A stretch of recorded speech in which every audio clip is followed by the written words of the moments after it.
ശ്രീമദ് ഭാഗവത സപ്താഹയജ്ഞത്തിൻ്റെ രണ്ടാം ദിനത്തിലെ രണ്ടാമത്തെ പ്രഭാഷണ ഭാഗത്തിലേക്ക് എല്ലാവരെയും സ്വാഗതം ചെയ്യുകയാണ്.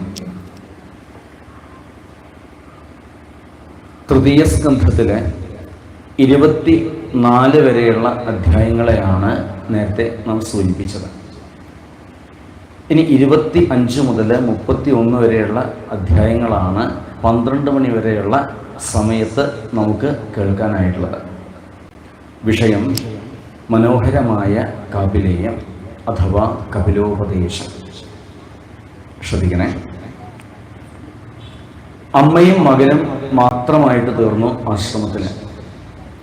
അമ്മ എന്തെങ്കിലും ചോദിക്കട്ടെ, ചോദിച്ചിട്ട് വേണം പറഞ്ഞു കൊടുക്കാൻ എന്ന് ഉണ്ണി നിശ്ചയിച്ചിട്ടുണ്ട്. ഇപ്പോൾ നിങ്ങളെപ്പോലെയുള്ളവരൊക്കെ ഇവിടെ ഇങ്ങനെ വന്നിരിക്കുന്നുണ്ട്.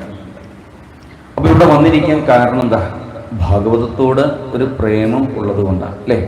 ഒരു താല്പര്യം ഉള്ളതുകൊണ്ടാണ് നിങ്ങളെല്ലാവരും ഇവിടെ വന്നിരിക്കുന്നത്.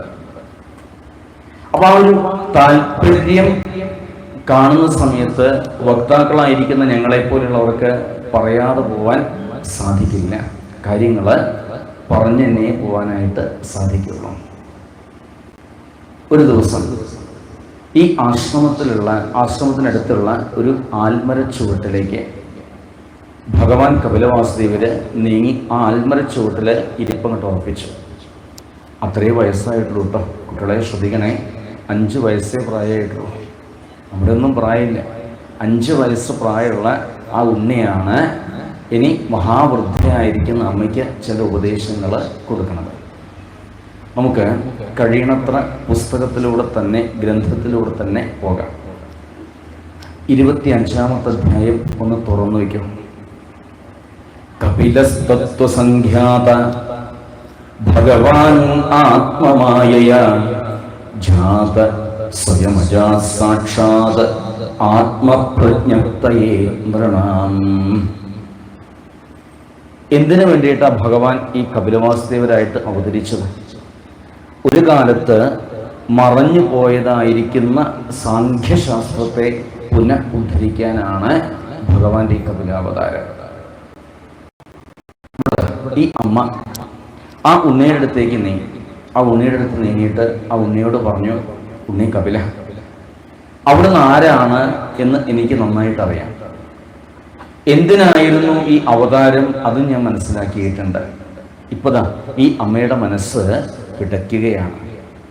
ഈ അമ്മയുടെ മനസ്സ് ദാഹിക്കുകയാണ്. എന്തിനാ?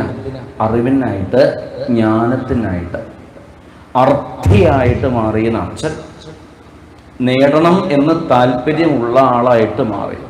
ഇപ്പൊ നിങ്ങളെല്ലാവരും അർത്ഥികളാണ്. അപ്പൊ എന്തർത്ഥികളെന്ന് വെച്ചാൽ വിദ്യാർത്ഥികൾ, അല്ലെ? ആ വിദ്യയെ ആഗ്രഹിക്കുന്നവരാണ്. അപ്പൊ നമുക്കെല്ലാവർക്കും വിദ്യാർത്ഥികളായിട്ട് ഇവിടെ ഇരിക്കാൻ സാധിക്കുകയാണെങ്കിൽ ഒരുപാട് കാര്യങ്ങളാണ് ശ്രീമദ് ഭാഗവതത്തിലൂടെ നമുക്ക് പഠിക്കാനായിട്ടുള്ളത്. ഇവിടെ ഈ അമ്മ നിർവിണ്ണ നിപരാധൂമൻ അസത് ഇന്ദ്രിയ ദർശനാത് തേന സംഭാവ്യമാനേന പ്രപന്നാന്ധം തമപ്രഭോ.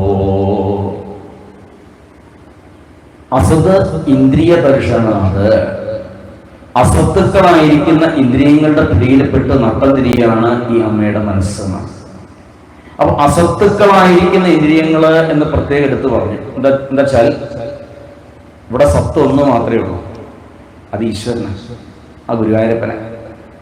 ബാക്കിയെല്ലാം അസത്താണ്. സ്വതവേ തേജസ്സില്ലാത്ത അത് ഈ അസത്ത് എന്ന് പറഞ്ഞു കഴിഞ്ഞാൽ. എന്നാ അതിന്റെ പിടിയിൽപ്പെട്ട് വലയാന്ന് പറഞ്ഞു കഴിഞ്ഞാലോ, അല്ലേ? അതിന്റെ പിടിയിൽപ്പെട്ട് വലയാന്ന് പറഞ്ഞു കഴിഞ്ഞാൽ അത് കഷ്ടം തന്നെയാണ്. ഇന്ന് ഞാൻ ഭാഗ്യവതിയാണ്. എന്തേ കാരണം? തസ്യ ത്വം തമസോന്ധസ്യ ദുഷ്പാരസ്യാദ്യവാരകം. എക്കോഗ്രേഷൻ കുറയ്ക്കൂ, അല്ലാണ്ട് മുഴങ്ങുന്നുണ്ട്. തസ്യ ത്വം തമസോന്ധസ്യ ദുഷ്പാരസ്യാദ്യവാരകം സൽചക്ഷുർ ജന്മനാം അന്തേ സൽചക്ഷുർ ജന്മനാം അന്തേ ലബ്ധം മേ തുദ അനുഗ്രഹാത്.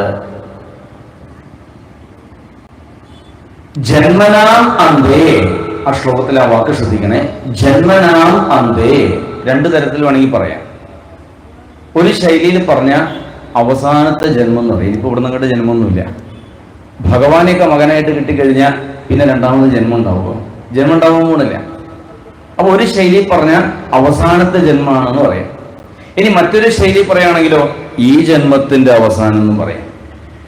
അപ്പൊ ഈ ഒരു ജന്മത്തിന്റെ അവസാനം ഇന്ന് എൻ്റെ നല്ല കണ്ണ് തുറന്നിരിക്കുകയാണെന്നാ പറഞ്ഞേ. നമുക്കും വേണ്ടതല്ലേ നല്ല കണ്ണ് തുറക്കണ്ടേ? ഈ നല്ല കണ്ണ് തുറന്നാലല്ലേ നല്ലത് കാണാൻ സാധിക്കുള്ളൂ. ഇന്നിപ്പോ എൻ്റെ നല്ല കണ്ണ് നന്നായിട്ട് തുറന്നിട്ടുണ്ട്, പക്ഷെ ചെറിയൊരു ഇരുട്ട് കാണുന്നുണ്ടോ സംശയം. കണ്ണ് തുറന്നു നോക്കിയപ്പോ ആ അന്ധകാരത്തെയാണ് ഇപ്പൊ ഇല്ലാതാക്കി തീർക്കേണ്ടത്. അത് വെറും അന്ധകാരമല്ല, അജ്ഞാനമാകുന്ന അന്ധകാരം. ആ അന്ധകാരത്തെ ഇല്ലാതാക്കി തീർക്കണം. അതിനു വേണ്ടിയിട്ട് തംത്വാഗതാഹം ശരണം ശരണ്യം സുഹൃത്യ സംസാര തരോകുഭാരം ജിജ്ഞാസയാഹം പ്രകൃതേഃ പുരുഷസ്യ നമാമി സദ്ധർമ്മവിതാം വരിഷ്ഠം. ഭഗവാന്റെ നാമത്തിന് എന്ത് മധുരാണ് ഈ ശ്ലോകങ്ങൾക്കൊക്കെ. ഈ ഭഗവാന്റെ നാമത്തിന്റെ ഒരു പ്രത്യേകതയുണ്ട്. എന്താ ഈശ്വരീയായിട്ട് നാമത്തിന്റെ പ്രത്യേകത? സംസാര തരോഹോ കുഠാരം. കുഠാരം, കുട്ടികളെ ശ്രദ്ധിക്കണേ. കുഠാരം എന്ന വാക്കിന്റെ അർത്ഥം മഴു, കോടാലി എന്നൊക്കെയാണ്. തരു എന്ന വാക്കിന്റെ അർത്ഥം മരം, വൃക്ഷം എന്നൊക്കെയാണ്. അപ്പോൾ സംസാര തരോ കുഠാരം, ഈ സംസാരമാകുന്ന വൃക്ഷത്തെ വെട്ടി വീഴ്ത്താൻ കഴിവുള്ളതായിരിക്കുന്ന കുഠാരാണത്രേ, ഈ മഴുവാണത്രേ ഈ ഭഗവത് തിരുനാമങ്ങൾ. അപ്പൊ നാമം ജപിച്ചാലോ? നാമം ജപിച്ചു കഴിഞ്ഞാൽ കുറേ പ്രാരബ്ധങ്ങൾ അങ്ങനെ അങ്ങോട്ട് അറിയാണ്ട് പോണ്ട്, പാവങ്ങള് വാസനയോടുകൂടി ഇല്ലാതായി തീരണ്ട്. അപ്പൊ എനിക്ക് കാര്യങ്ങൾ പറഞ്ഞു തരണം, ആ സംഗതികള് നല്ലത് അറിയാനായിട്ട് ഞാൻ അവിടുത്തെ ശരണം പ്രാപിക്കുകയാണ് എന്ന് പറഞ്ഞ് ആ അമ്മ മകനെ ഒന്ന് തൊഴുതു, നമസ്കരിച്ചു. ഇതിങ്ങനെ കേട്ടുകൊണ്ടിരിക്കുമ്പോൾ നമുക്കൊരു പൊരുത്തക്കേട് തോന്നും. ഒരു പക്ഷേ അമ്മ പോയിട്ട്, അതും വൃദ്ധയായിരിക്കുന്ന അമ്മ പോയിട്ട് പിഞ്ചു ബാലകനായിരിക്കുന്ന ആ കപിലനെ തൊഴേ നമസ്കരിക്കുകയെ എന്നൊക്കെ തോന്നിപ്പോവാം. എന്നാൽ അമ്മ മകൻ എന്ന ഭാവത്തിലല്ല ഇപ്പൊ കണ്ടതും തൊഴുതതും നമസ്കരിച്ചതും. പിന്നെ ഏത് ഭാവത്തില്? ബ്രഹ്മം, ഈശ്വരൻ എന്ന ഭാവത്തിലാണ് ഇപ്പൊ കണ്ടിരിക്കുന്നതും തൊഴുതിരിക്കുന്നതും നമസ്കരിച്ചിരിക്കുന്നതും. ഇത് കേട്ട സമയത്ത് വലിയ സന്തോഷമായി ഭഗവാന്. ഇതി സ്വമാതുർ നിരവധ്യമീപ്സിതം നിശമ്യ പുംസാം അപവർഗവർദ്ധനം. അമ്മയുടെ ഈ വാക്കുകൾ കുറേ നേരം മനനം ചെയ്തു അത്രേ. ഒരു ചോദ്യം ചോദിച്ചാൽ ഉടനെ ഉത്തരം പറയാൻ പാടില്ല. അപ്പോൾ നല്ലോണം ചിന്തിച്ചിട്ട് വേണം ഈ ഉത്തരങ്ങൾ കൊടുക്കാൻ വേണ്ടിയിട്ട്. ഈ ഉണ്ണി എന്ത് ചെയ്തു വെച്ചാൽ അത് ചോദിച്ചതാരാ? അമ്മയാണ് ചോദിച്ചത്. അപ്പൊ അമ്മ ചോദിച്ചാൽ അമ്മയോട് പറയണമെങ്കിൽ ചിന്തിച്ചിട്ടേ പറയാവൂ. ഭാര്യയോട് പറയാൻ ചിന്തിക്കൊന്നും വേണ്ട. പക്ഷേ അമ്മയോടും അച്ഛനോടും സംസാരിക്കുമ്പോൾ നന്നായിട്ട് മനനം ചെയ്തിട്ട് വേണം. ഇത് സംസ്കാരത്തിന്റെ ഒരു ഭാഗം സംസാരിക്കാൻ വേണ്ടിയിട്ട്. അതന്നെയാണ് ഭഗവാൻ എന്ത് ചെയ്തു? അമ്മയുടെ ഈ വാക്ക് കേട്ടപ്പോൾ അമ്മയൊന്ന് തൊഴുതു. എന്നിട്ട് അമ്മയോട് അടുത്തിരിക്കാൻ പറഞ്ഞു. ഒരു നിമിഷം ഭഗവാനതാ ഒന്നിങ്ങനെ ധ്യാനത്തിൽ ഒന്ന് കണ്ണടച്ചിരുന്നു. അത് കഴിഞ്ഞ് കണ്ണ് തുറന്നുകൊണ്ട് അമ്മയോട് പറഞ്ഞു, ഇനി പറയുന്ന വാക്കുകള് മനസ്സിരുത്തി കേൾക്കുക. കുട്ടികൾക്ക് കുറച്ചൊരു വിഷമം ഉണ്ടാവും ചിലപ്പോൾ. എന്താ വെച്ചാൽ ഈ ഒരു 1.5 മണിക്കൂർ ഒരു കഥ ഇപ്പോൾ തൽക്കാലം പറയാനില്ല. അതുകൊണ്ട് എന്നാലും ശ്രദ്ധിച്ച് കേൾക്കണേ. 2 തരത്തിലാണത്രേ നമുക്ക് ജീവിക്കാൻ പറ്റുക. ഒന്നുകൂടെ പറഞ്ഞ 2 വഴികൾ നമ്മുടെ മുമ്പിലുണ്ട്. അപ്പൊ ഏത് 2 വഴികൾ? ഒന്ന് ആധ്യാത്മിക മാർഗം, രണ്ടാമത്തെ വഴിയാണ് ലൗകിക മാർഗം. ഇനി ഈ വഴിയിലൂടെ പോയാൽ എവിടെ എത്തുക എന്ന് ചോദിക്കണ്ട, അറിയണ്ടേ? ഇപ്പൊ അന്നൊരു ദിവസം ഇവിടെ വന്ന സമയത്ത് തിരൂർക്ക് എങ്ങോട്ടാ പോവാന്ന് ചോദിച്ചു. അപ്പൊ ഇവിടുത്തെ ഒരാൾ പറഞ്ഞു ഇങ്ങോട്ടും പോവാന്ന് പറഞ്ഞു. അപ്പൊ ഇങ്ങനെ പോയാലും തിരൂരെത്തും, അങ്ങനെ പോയാലും തിരൂരെത്തും എന്ന് പറഞ്ഞു. അപ്പോൾ ശരിയാണ്, പറഞ്ഞത് ശരിയാണ്, തെറ്റൊന്നുമല്ല. ഇതുപോലെ നമ്മുടെ അടുത്ത് രണ്ട് വഴിയുണ്ട്. ആ വഴി ഏതാ? ഒന്ന് അങ്ങോട്ടുമുണ്ട്, ഒന്ന് ഇങ്ങോട്ടുമുണ്ട്. മനസ്സിലായില്ലേ? ഒന്ന് അങ്ങോട്ടുമുണ്ട്, ഒന്ന് ഇങ്ങോട്ടുമുണ്ട്. പക്ഷേ ഇവിടെ ഈ രണ്ട് വഴിക്ക് പോയാലും ഒരു സ്ഥലത്താണ് എത്തണമെങ്കിൽ ഇവിടെ ഈ രണ്ട് വഴിക്ക് പോയാൽ രണ്ട് സ്ഥലത്താണ് എത്തുക. അപ്പോൾ ആധ്യാത്മികമായിട്ടുള്ള മാർഗത്തിലൂടെയാണ് യാത്ര ചെയ്യുന്നത് എങ്കിൽ അതിന്റെ അങ്ങേ അറ്റം വൈകുണ്ഠാണ്. എന്നാൽ ലൗകികമായ മാർഗത്തിലൂടെയാണ് യാത്ര ചെയ്യുന്നത് എങ്കിൽ അതിന്റെ അങ്ങേയറ്റം ഘോരമായിരിക്കുന്ന നരകാണ്. ശ്രദ്ധിക്കണേ. അപ്പൊ ഏത് വഴി വേണമെന്ന് സ്വയം തിരഞ്ഞെടുത്തോളൂ. ഇനി ആധ്യാത്മികത എന്ന് പറഞ്ഞാൽ എന്താ? നമ്മളിടയ്ക്ക് ഉപയോഗിക്കുന്നുണ്ട് ഈ വാക്ക് ആധ്യാത്മികത. എന്താ ഈ ആധ്യാത്മികത? എല്ലാം വിട്ട് കുറച്ചു നേരം ഈശ്വരനെ സ്മരിക്കാൻ സാധിക്കുന്നുണ്ടെങ്കിൽ അത് ആധ്യാത്മികത തന്നെയാണ്. ലൗകികത പറഞ്ഞാലോ ഏത് സമയത്തും ഈ വിഷയചിന്തയോടുകൂടി മാത്രമാണ് നീങ്ങണമെന്ന് വെച്ചാൽ അത് തനി ലൗകികതയാണ്. ഇനി ലൗകികത വേണ്ട എന്ന് ആരും ഇവിടെ പറഞ്ഞിട്ടില്ല. കുട്ടികളെ, സിനിമ കാണരുതെന്ന് ഭാഗവതം പറഞ്ഞിട്ടില്ല. കറങ്ങാൻ പോകരുതെന്ന് ഭാഗവതം പറഞ്ഞിട്ടില്ല. വിരുന്ന് പോകരുതെന്ന് ശ്രീമദ് ഭാഗവതം പറഞ്ഞിട്ടില്ല. നല്ല ആഹാരം കഴിക്കരുതെന്ന് ഭാഗവതം പറഞ്ഞിട്ടില്ല. പക്ഷെ പറയണം എന്താ വെച്ചാൽ 365 ദിവസം 24 മണിക്കൂർ ഇതന്നെ ആവരുത് എന്നേ പറഞ്ഞിട്ടുള്ളൂ. അപ്പൊ എല്ലാം ആവാം. പക്ഷെ ഇടയില് ഈ ലൗകികതയുടെ ഇടയിൽ, ഈ തിരക്കിനിടയിൽ നമ്മളെല്ലാവരും തിരക്ക് പിടിച്ച ആൾക്കാരാണ്. എന്തെങ്കിലുമായിട്ട് പ്രാരബ്ധവശാൽ പലതരത്തിലുള്ള തിരക്കുകൾ നമുക്ക് എല്ലാവർക്കും ഉണ്ടാവാറുണ്ട്. അതിൻ്റെ ഇടയിൽ ചെറിയൊരു സമയം കണ്ടെത്തിയിട്ട് ഇവിടെ ഇരിക്കാൻ സാധിക്കുന്നുണ്ടെങ്കിൽ, ഇപ്പോൾ ഒരു 7 ദിവസം നമ്മളൊക്കെ ഇവിടെ ഇരിക്കുന്നു. ആ 7 ദിവസത്തിൽ കുറച്ചു നേരം ഒരു 10 മിനിറ്റെങ്കിൽ 10 മിനിറ്റ്, 7 ദിവസം മുഴുവൻ വേണ്ട, വെറൊരു 10 മിനിറ്റ് സമയം മറ്റ് ചിന്തകളെയൊക്കെ വിട്ട് ശ്രദ്ധയോടുകൂടിയിട്ട് ഇവിടെ ഇരിക്കാൻ സാധിക്കുന്നുണ്ടെങ്കിൽ ആ 10 മിനിറ്റ് സമയം, ശ്രദ്ധിക്കണേ, ആ 10 മിനിറ്റ് സമയം 600 സെക്കൻഡ് നാം ജീവിക്കുന്നത് ആധ്യാത്മികമായിട്ടാണ്. ഒരു പ്രത്യേക സുഖമാണ് അതിന്. ഇപ്പൊ ക്ഷേത്രങ്ങളിലൊക്കെ വന്നിരിക്കുമ്പോൾ ഇതൊരു ആധ്യാത്മിക ചിന്തയാണ്. ഇപ്പോൾ ഇവിടെ വന്നിരിക്കുമ്പോൾ ഒരു പ്രത്യേക സുഖമാണ്. ഈ സുഖം എന്താണെന്ന് ഇപ്പോൾ പറഞ്ഞു തരാനൊന്നും എനിക്കറിയില്ല, കാണിച്ചു തരാനും അറിയില്ല. ഇതിപ്പോൾ ഇരുന്ന് തന്നെ മനസ്സിലാക്കണം, അനുഭവത്തിലൂടെ തന്നെ മനസ്സിലാക്കണം. അങ്ങനെ പോകുന്നവർക്ക് അവർ എത്തിച്ചേരുന്ന സ്ഥാനമാണ് വൈകുണ്ഠം, കുണ്ഠതയില്ലാത്ത ഇടം. വൈകുണ്ഠം എന്ന് വെച്ചാൽ വേറെ ലോകമായിട്ടും കാണണ്ട, ഇവിടെ തന്നെയാണ്. ഈ നാടിനെ വൈകുണ്ഠാക്കി മാറ്റണതും ഈ നാടിനെ ഘോര നരകാക്കി മാറ്റണതും നമ്മൾ ഓരോരുത്തരും തന്നെയാണ്. ഇപ്പൊ നമ്മളൊക്കെ നല്ല ചിന്തകളോട് കൂടിയിട്ട് ഇവിടെ കഴിയുന്നുണ്ടെങ്കിൽ സംശയം വേണ്ട, ഈ കുറ്റൂര് പരിസരമൊക്കെ സ്വർഗം എന്ന് മാത്രം പറഞ്ഞാൽ പോരാ, വൈകുണ്ഠം തന്നെയാണ്. അല്ല, ഇവിടെയുള്ള എല്ലാവരും തല തിരിഞ്ഞ് നീങ്ങുകയാണെങ്കിലോ അപ്പോ ഒരു പാട്ട് പാടണം. ഈ നരകത്തിൽ തന്നെ കരകയറ്റിയിടണേ.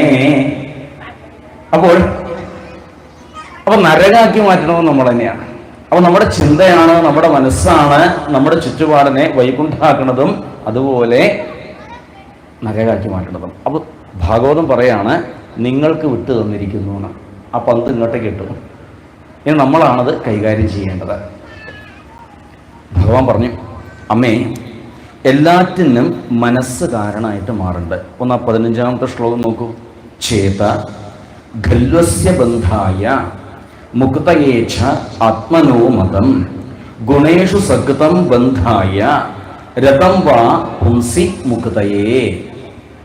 ഒരു ഉപനിഷത്ത് ആശയത്തെയാണ് ഇവിടെ ശ്ലോക രൂപത്തിൽ ഭാഗവതം നമുക്ക് പറഞ്ഞു തരുന്നത്. മന ഏവ മനുഷ്യാണ് കാരണം ബന്ധമോക്ഷയോ എന്ന് പറയും. അപ്പോൾ മനസ്സാണ് ബന്ധനത്തിനും കാരണം ബന്ധമോക്ഷയോ. അപ്പോൾ മനസ്സാണ് ഈ ബന്ധനത്തിനും അതുപോലെ മുക്തിക്കും കാരണമായിട്ട് തീരണത് എന്നർത്ഥം. ഇപ്പോൾ പെട്ടുപോയി എന്ന് വിചാരിച്ചാൽ പെട്ട തന്നെയാണ്. രക്ഷപ്പെട്ടു എന്ന് വിചാരിച്ചാലോ രക്ഷപ്പെട്ടു. അപ്പോൾ നമ്മളല്ലേ തീരുമാനിച്ചത്? രക്ഷപ്പെട്ടതും പെട്ടതും ആരാ? ഇവിടെ മനസ്സാണ്. അപ്പൊ അതിനെ നന്നായിട്ട് നിയന്ത്രിച്ചു കൊള്ളുക. ഗുണേഷു സകൃതം ബന്ധായ, ഗുണങ്ങളോട് ആസക്തമായിട്ട് തീർന്നു കഴിഞ്ഞാൽ, ഏതേ ഗുണങ്ങള്? സത്വം, രാജസം, താമസം. അപ്പൊ ഇതിനോട് മനസ്സ് ഒരു പരിധിയിൽ കൂടുതൽ ആസക്തമായിട്ട് മാറിക്കഴിഞ്ഞാൽ അപ്പോഴത്തെ അവസ്ഥ എന്താ? ബന്ധായ, ബദ്ധാവസ്ഥയാണ്. ഇനി ബദ്ധനാരാ മുക്തനാരാന്ന് ഏകാദശിയാണ് കുറച്ച് കൂടുതൽ വിസ്തരിക്കുന്നത്. അത് 6-ാം ദിവസം 7-ാം ദിവസം നമുക്ക് കേൾക്കാം. അപ്പോൾ എന്നാൽ ആ ഗുണങ്ങളിൽ നിന്ന് മനസ്സിനെ മോചിപ്പിക്കാൻ സാധിക്കുന്നുണ്ട് എങ്കിൽ അതിനർത്ഥം എന്താ വെച്ചാൽ നമ്മളൊക്കെ മുക്താവസ്ഥയിലാണ് എന്ന് വേണം ധരിക്കാൻ. എന്നാൽ പലപ്പോഴും ആ മുക്താവസ്ഥയ്ക്ക് തടസ്സമായിട്ട് നിൽക്കുന്നുണ്ട്. എന്താണ് ഈ മുക്താവസ്ഥയ്ക്ക് തടസ്സമായിട്ട് നിൽക്കുന്നത്? അത് മറ്റൊന്നുമല്ല, നമ്മുടെ ഓരോരുത്തരുടെയും ഉള്ളിലുള്ള അഹന്തയാണ്. അഹം മമാഭിമാനോത്തൈഹി കാമലോഭാതി നിർമ്മലൈഹി വീതം യഥാ മനഃശുദ്ധം അദുഃഖം അസുഖം സമം. പ്രധാനമായിട്ട് രണ്ടെണ്ണ. നമ്മൾ സാധാരണ ഭാഷയിൽ മലയാളത്തിൽ ഏറ്റവും കൂടുതൽ സംസാരത്തിൽ ഏറ്റവും കൂടുതൽ ഉപയോഗിക്കുന്ന 2 വാക്കുണ്ട്. നമ്മൾ അറിയാതെ ഉപയോഗിക്കുന്ന 2 വാക്കാണ്. ഒന്ന് ഞാനും, അടുത്തത് എൻ്റേതും. വേണമെങ്കിൽ ഒന്ന് ശ്രമിച്ചു നോക്കൂ. ഇന്ന് മുതൽ ഒരു കടലാസും പേനയും കയ്യിൽ വയ്ക്കുക.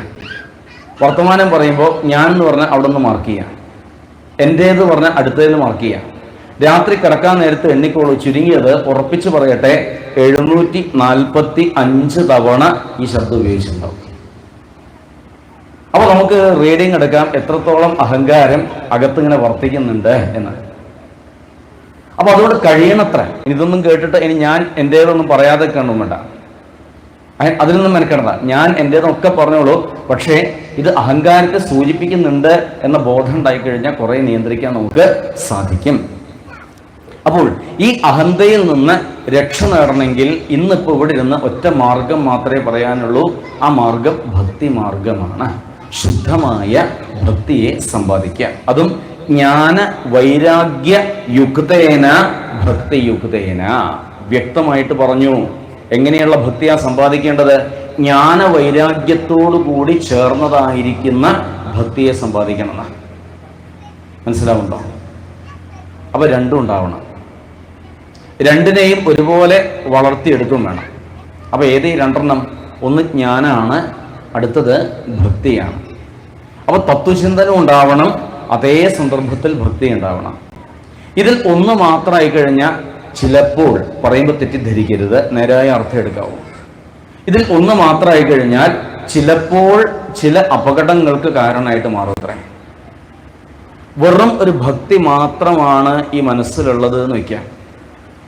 ഒരു പക്ഷേ ഇത് മനസ്സിനെ അന്ധമായ ചില വിശ്വാസങ്ങളിൽ കൊണ്ട് ചാടിച്ചുകൂടായികയില്ല.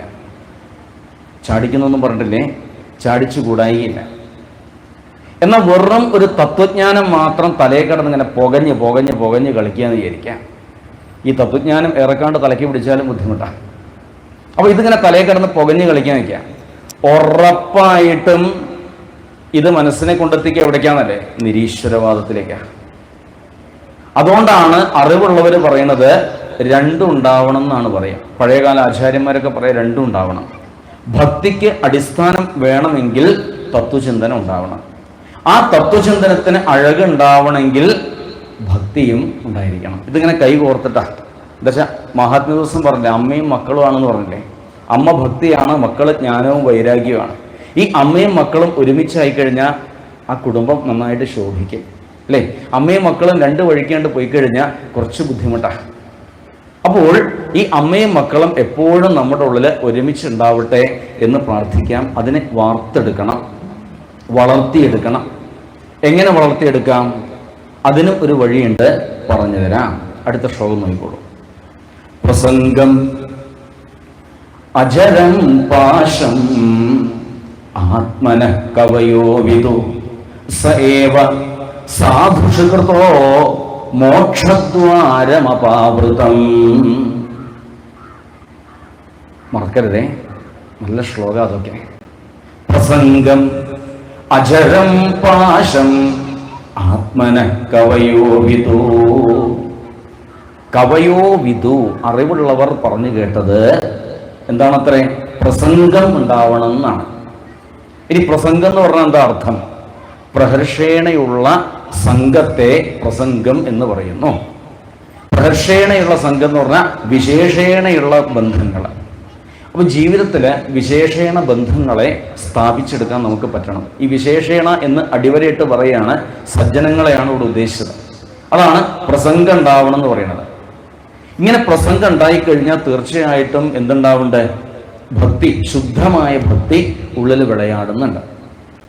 അപ്പോൾ ഈ സാധുക്കളായിട്ട് പ്രസംഗം അജരം പാശും ആത്മന കവയോ വിദൂസ ഏവ സാധുഷു, ആരായിട്ട് ബന്ധം വെക്കേണ്ടത്? സാധുക്കളായിട്ടാണെന്ന് പറഞ്ഞുവല്ലോ. അപ്പൊ വീണ്ടും അവിടെ സംശയം ഉണ്ടായി, ഈ സാധുക്കൾ ആരാകുന്നു? ആരെയാണ് ഈ സാധു എന്നൊക്കെ പറയുക? അപ്പൊ ആരെങ്കിലും ഇവിടെ ഇങ്ങനെ ഉറക്കം തൂക്കിയിരിക്കണ്ടെങ്കിൽ അപ്പൊ പറയാം അത് സാധുവാണ്, അത് സാധുവാണ്. അപ്പൊ ഈ സാധു ആരാണ്? നമ്മളെല്ലാവരും സാധുക്കളാ. ആ കുട്ടികളൊക്കെ മഹാസാധുക്കളാ അല്ലേ? നിങ്ങളൊക്കെ സാധുക്കളല്ലേ? എന്താ സംശയമല്ലേ? എല്ലാവരും സാധുക്കളാണ്. ഇവിടെ സാധുക്കളല്ലാതെ ആരുമില്ല. പക്ഷേ അങ്ങനെ വെറുതെ അത് സാധുവാണ് ഇത് സാധുവാണെന്ന് പറഞ്ഞിട്ട് കാര്യമൊന്നുമില്ല. ഈ ചില ലക്ഷണങ്ങളുണ്ടോ എന്ന് നോക്കണം. ആദ്യം നോക്കേണ്ടത് നാം സാധുവാണോ എന്നാണ്. നമ്മൾ ഓരോരുത്തരും സാധുവാണോ എന്നാണ് ആദ്യം നോക്കേണ്ടത്. അതിന് ചില ചോദ്യങ്ങൾ ചോദിച്ചിരിക്കണം. ആരോടാ ചോദിക്കേണ്ടത്? അടുത്തിരിക്കുന്ന ആളോട് ചോദിക്കരുത്, സ്വയം ചോദിക്കുക ചില ചോദ്യങ്ങൾ.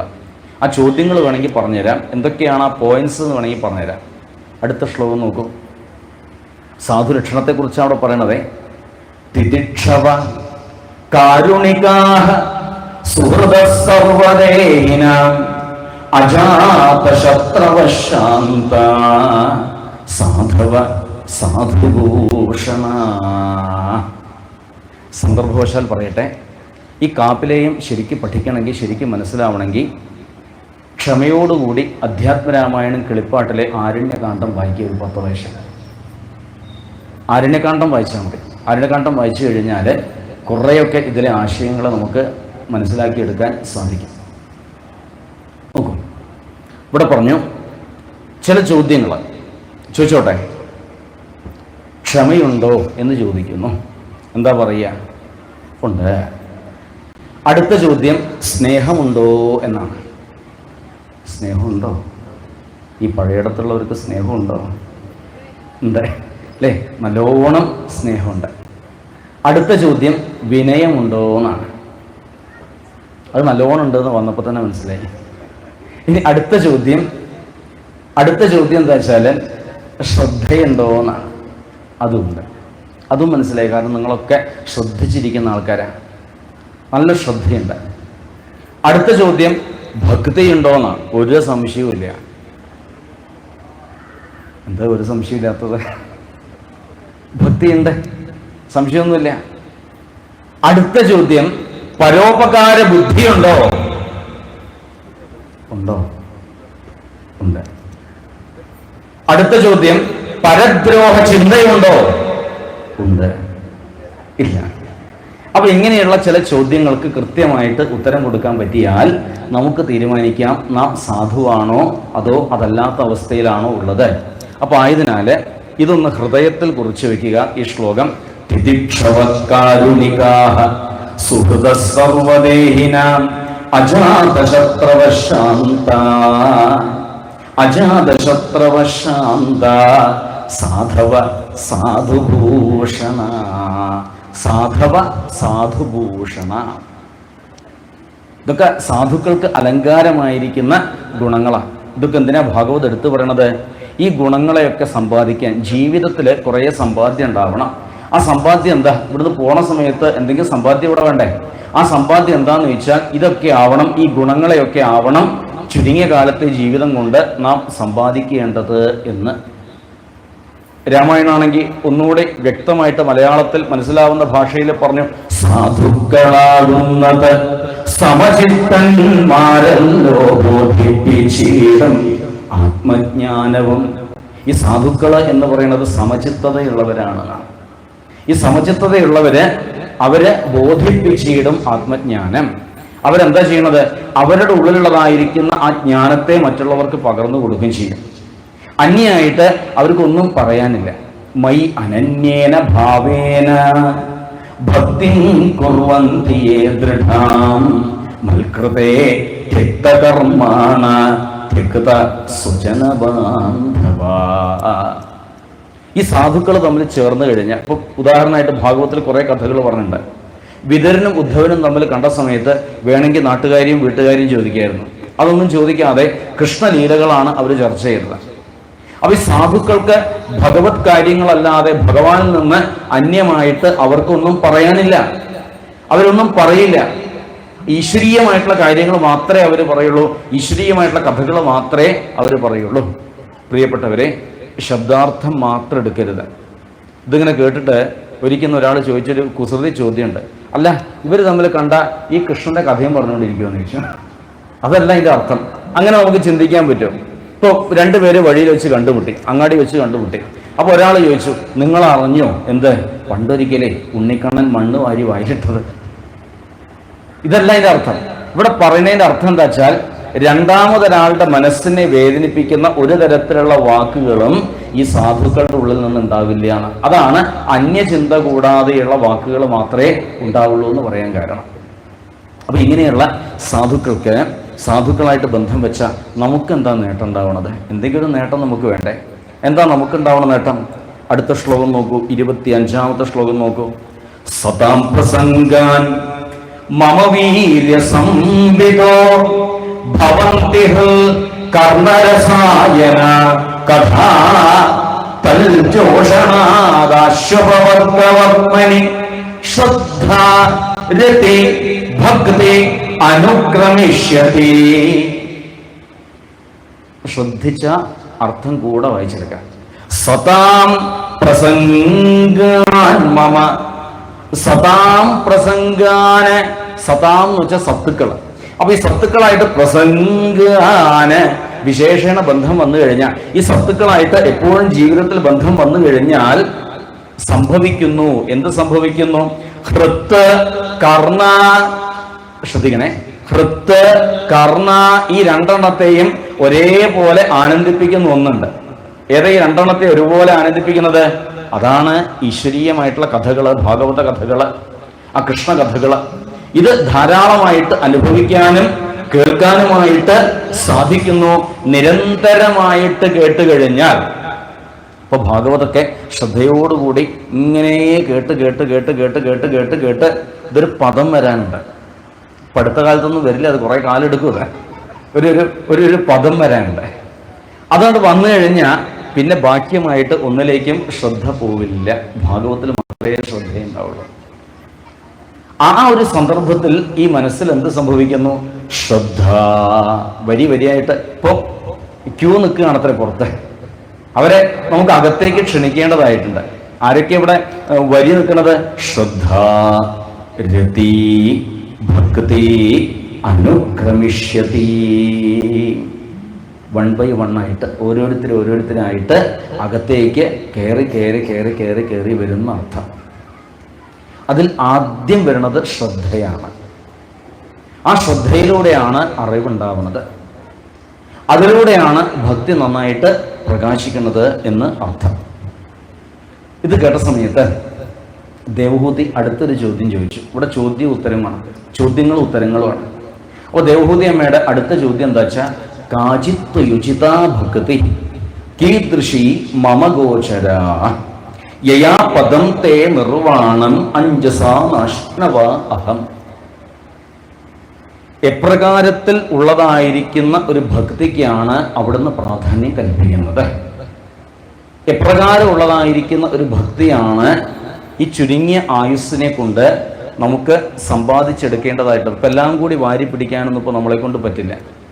ഇപ്പോൾ ഒരുപാട് സംഗതികളുണ്ട്. ഇപ്പോൾ ഇവിടെ നിന്നുകൊണ്ട് പറ്റും. ഇപ്പോൾ തൽക്കാലം ഭാഗവതം നോക്കാനേ പറ്റുള്ളൂ. ഇനി ഒരുപാട് സംഗതികളുണ്ട്. അപ്പോൾ കുറച്ച് പറ്റണത്, കൊക്കിൽ ഒതുങ്ങണത് എന്നൊക്കെ പറയില്ലേ, അതേപോലെ പറ്റണത് മാത്രമേ ഇപ്പോൾ തിരഞ്ഞെടുക്കാനായിട്ട് സാധിക്കുള്ളൂ. ഇവിടെ ഭഗവാൻ പറഞ്ഞു, എനിക്ക് ഏറ്റവും ഇഷ്ടം ഏതാണെന്നറിയോ? അനിമിത്ത ഭാഗവതി ഭക്തി സിദ്ധേ ഗരീയസി.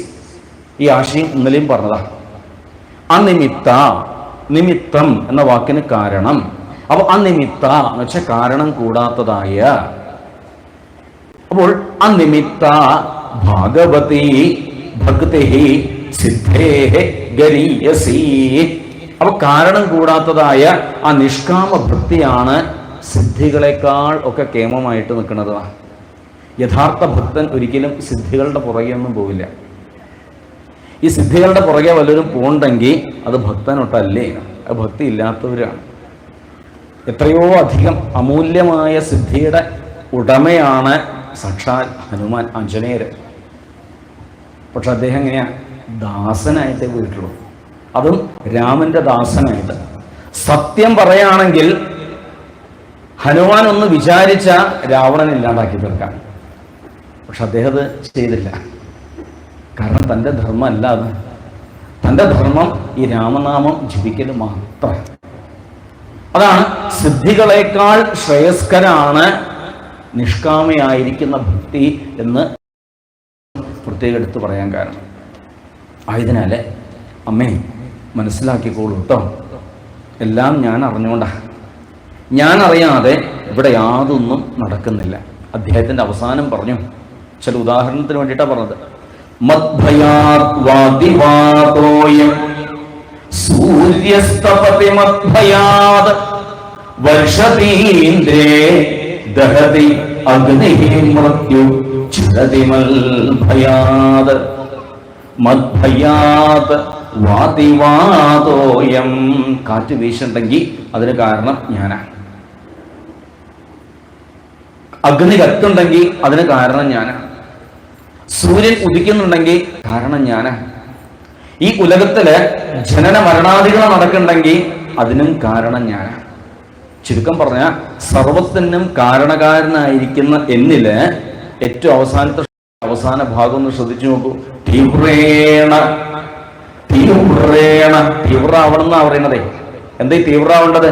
തീവ്രേണ ഭക്തിയോഗേന തീവ്രേണ ഭക്തിയോഗേന.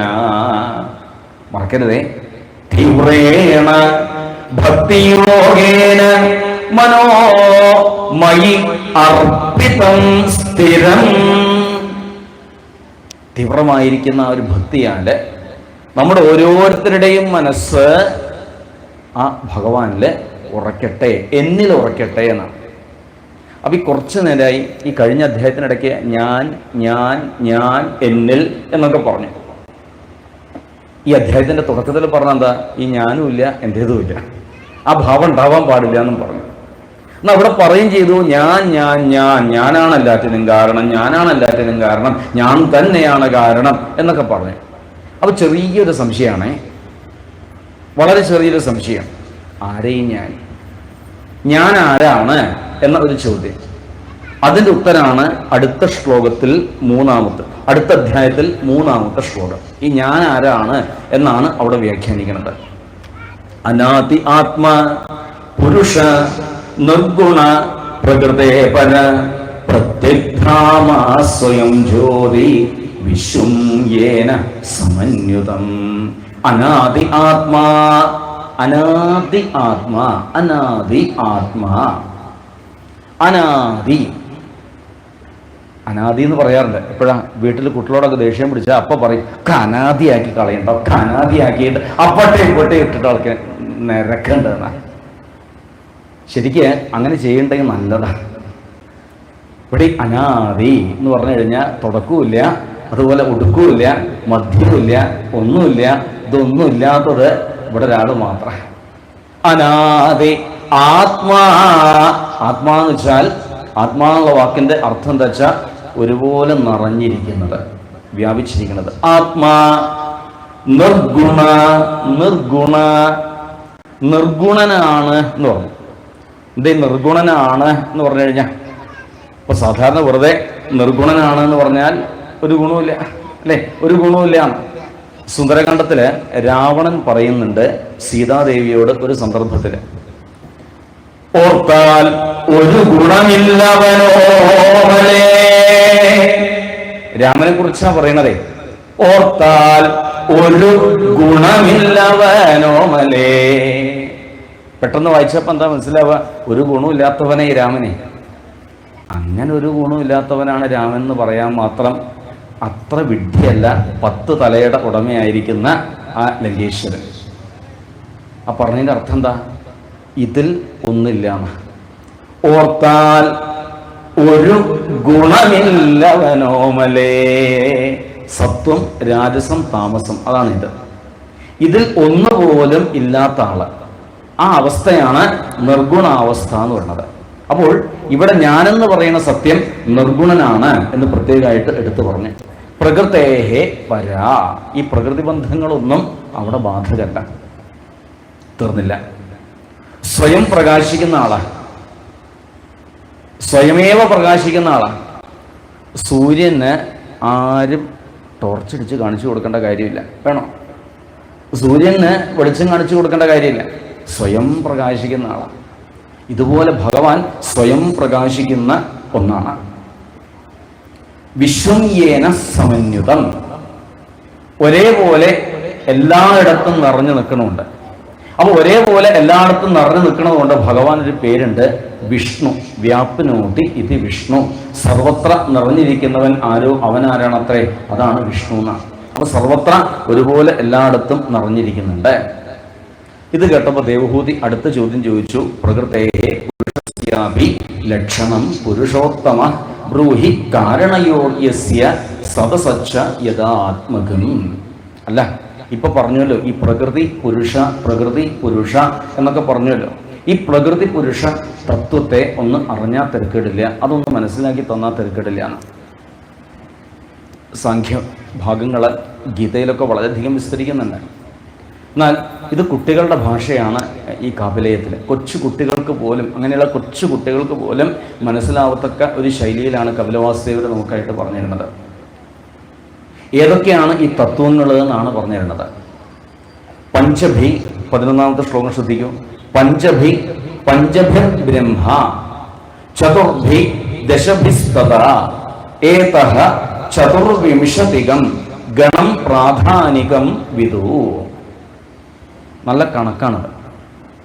5 കൂട്ടണം 5 കൂട്ടണം 10 കൂട്ടണം 4 സമം 24 കൂട്ടണം 1 സമം 25. ആ 25നെ കുറിച്ച് മാത്രമേ ഇപ്പോൾ തൽക്കാലം പറയാനുള്ളൂ. പഞ്ചപഞ്ച എന്ന് പറയും. 5 ഗുണിക്കണം 5, അതായത് 25. ഇത് പല ശൈലികളാണ്. അപ്പോൾ ശ്രദ്ധിക്കുക. പഞ്ചഭി പഞ്ചഭിർ ഭൂമേ പഞ്ചഭിർ പഞ്ചഭിർ ബ്രഹ്മ ചതുർഭി ദശഭിസ്തത. 5 കൂട്ടണം 5 കൂട്ടണം 10 കൂട്ടണം 4 സമം 24. അതെന്താണ് എന്ന് അടുത്ത ശ്ലോകങ്ങളിൽ പറഞ്ഞിട്ടുണ്ട്. ആദ്യം 5 പറഞ്ഞു. ആ 5 ആകാശാദി മഹാഭൂതങ്ങൾ.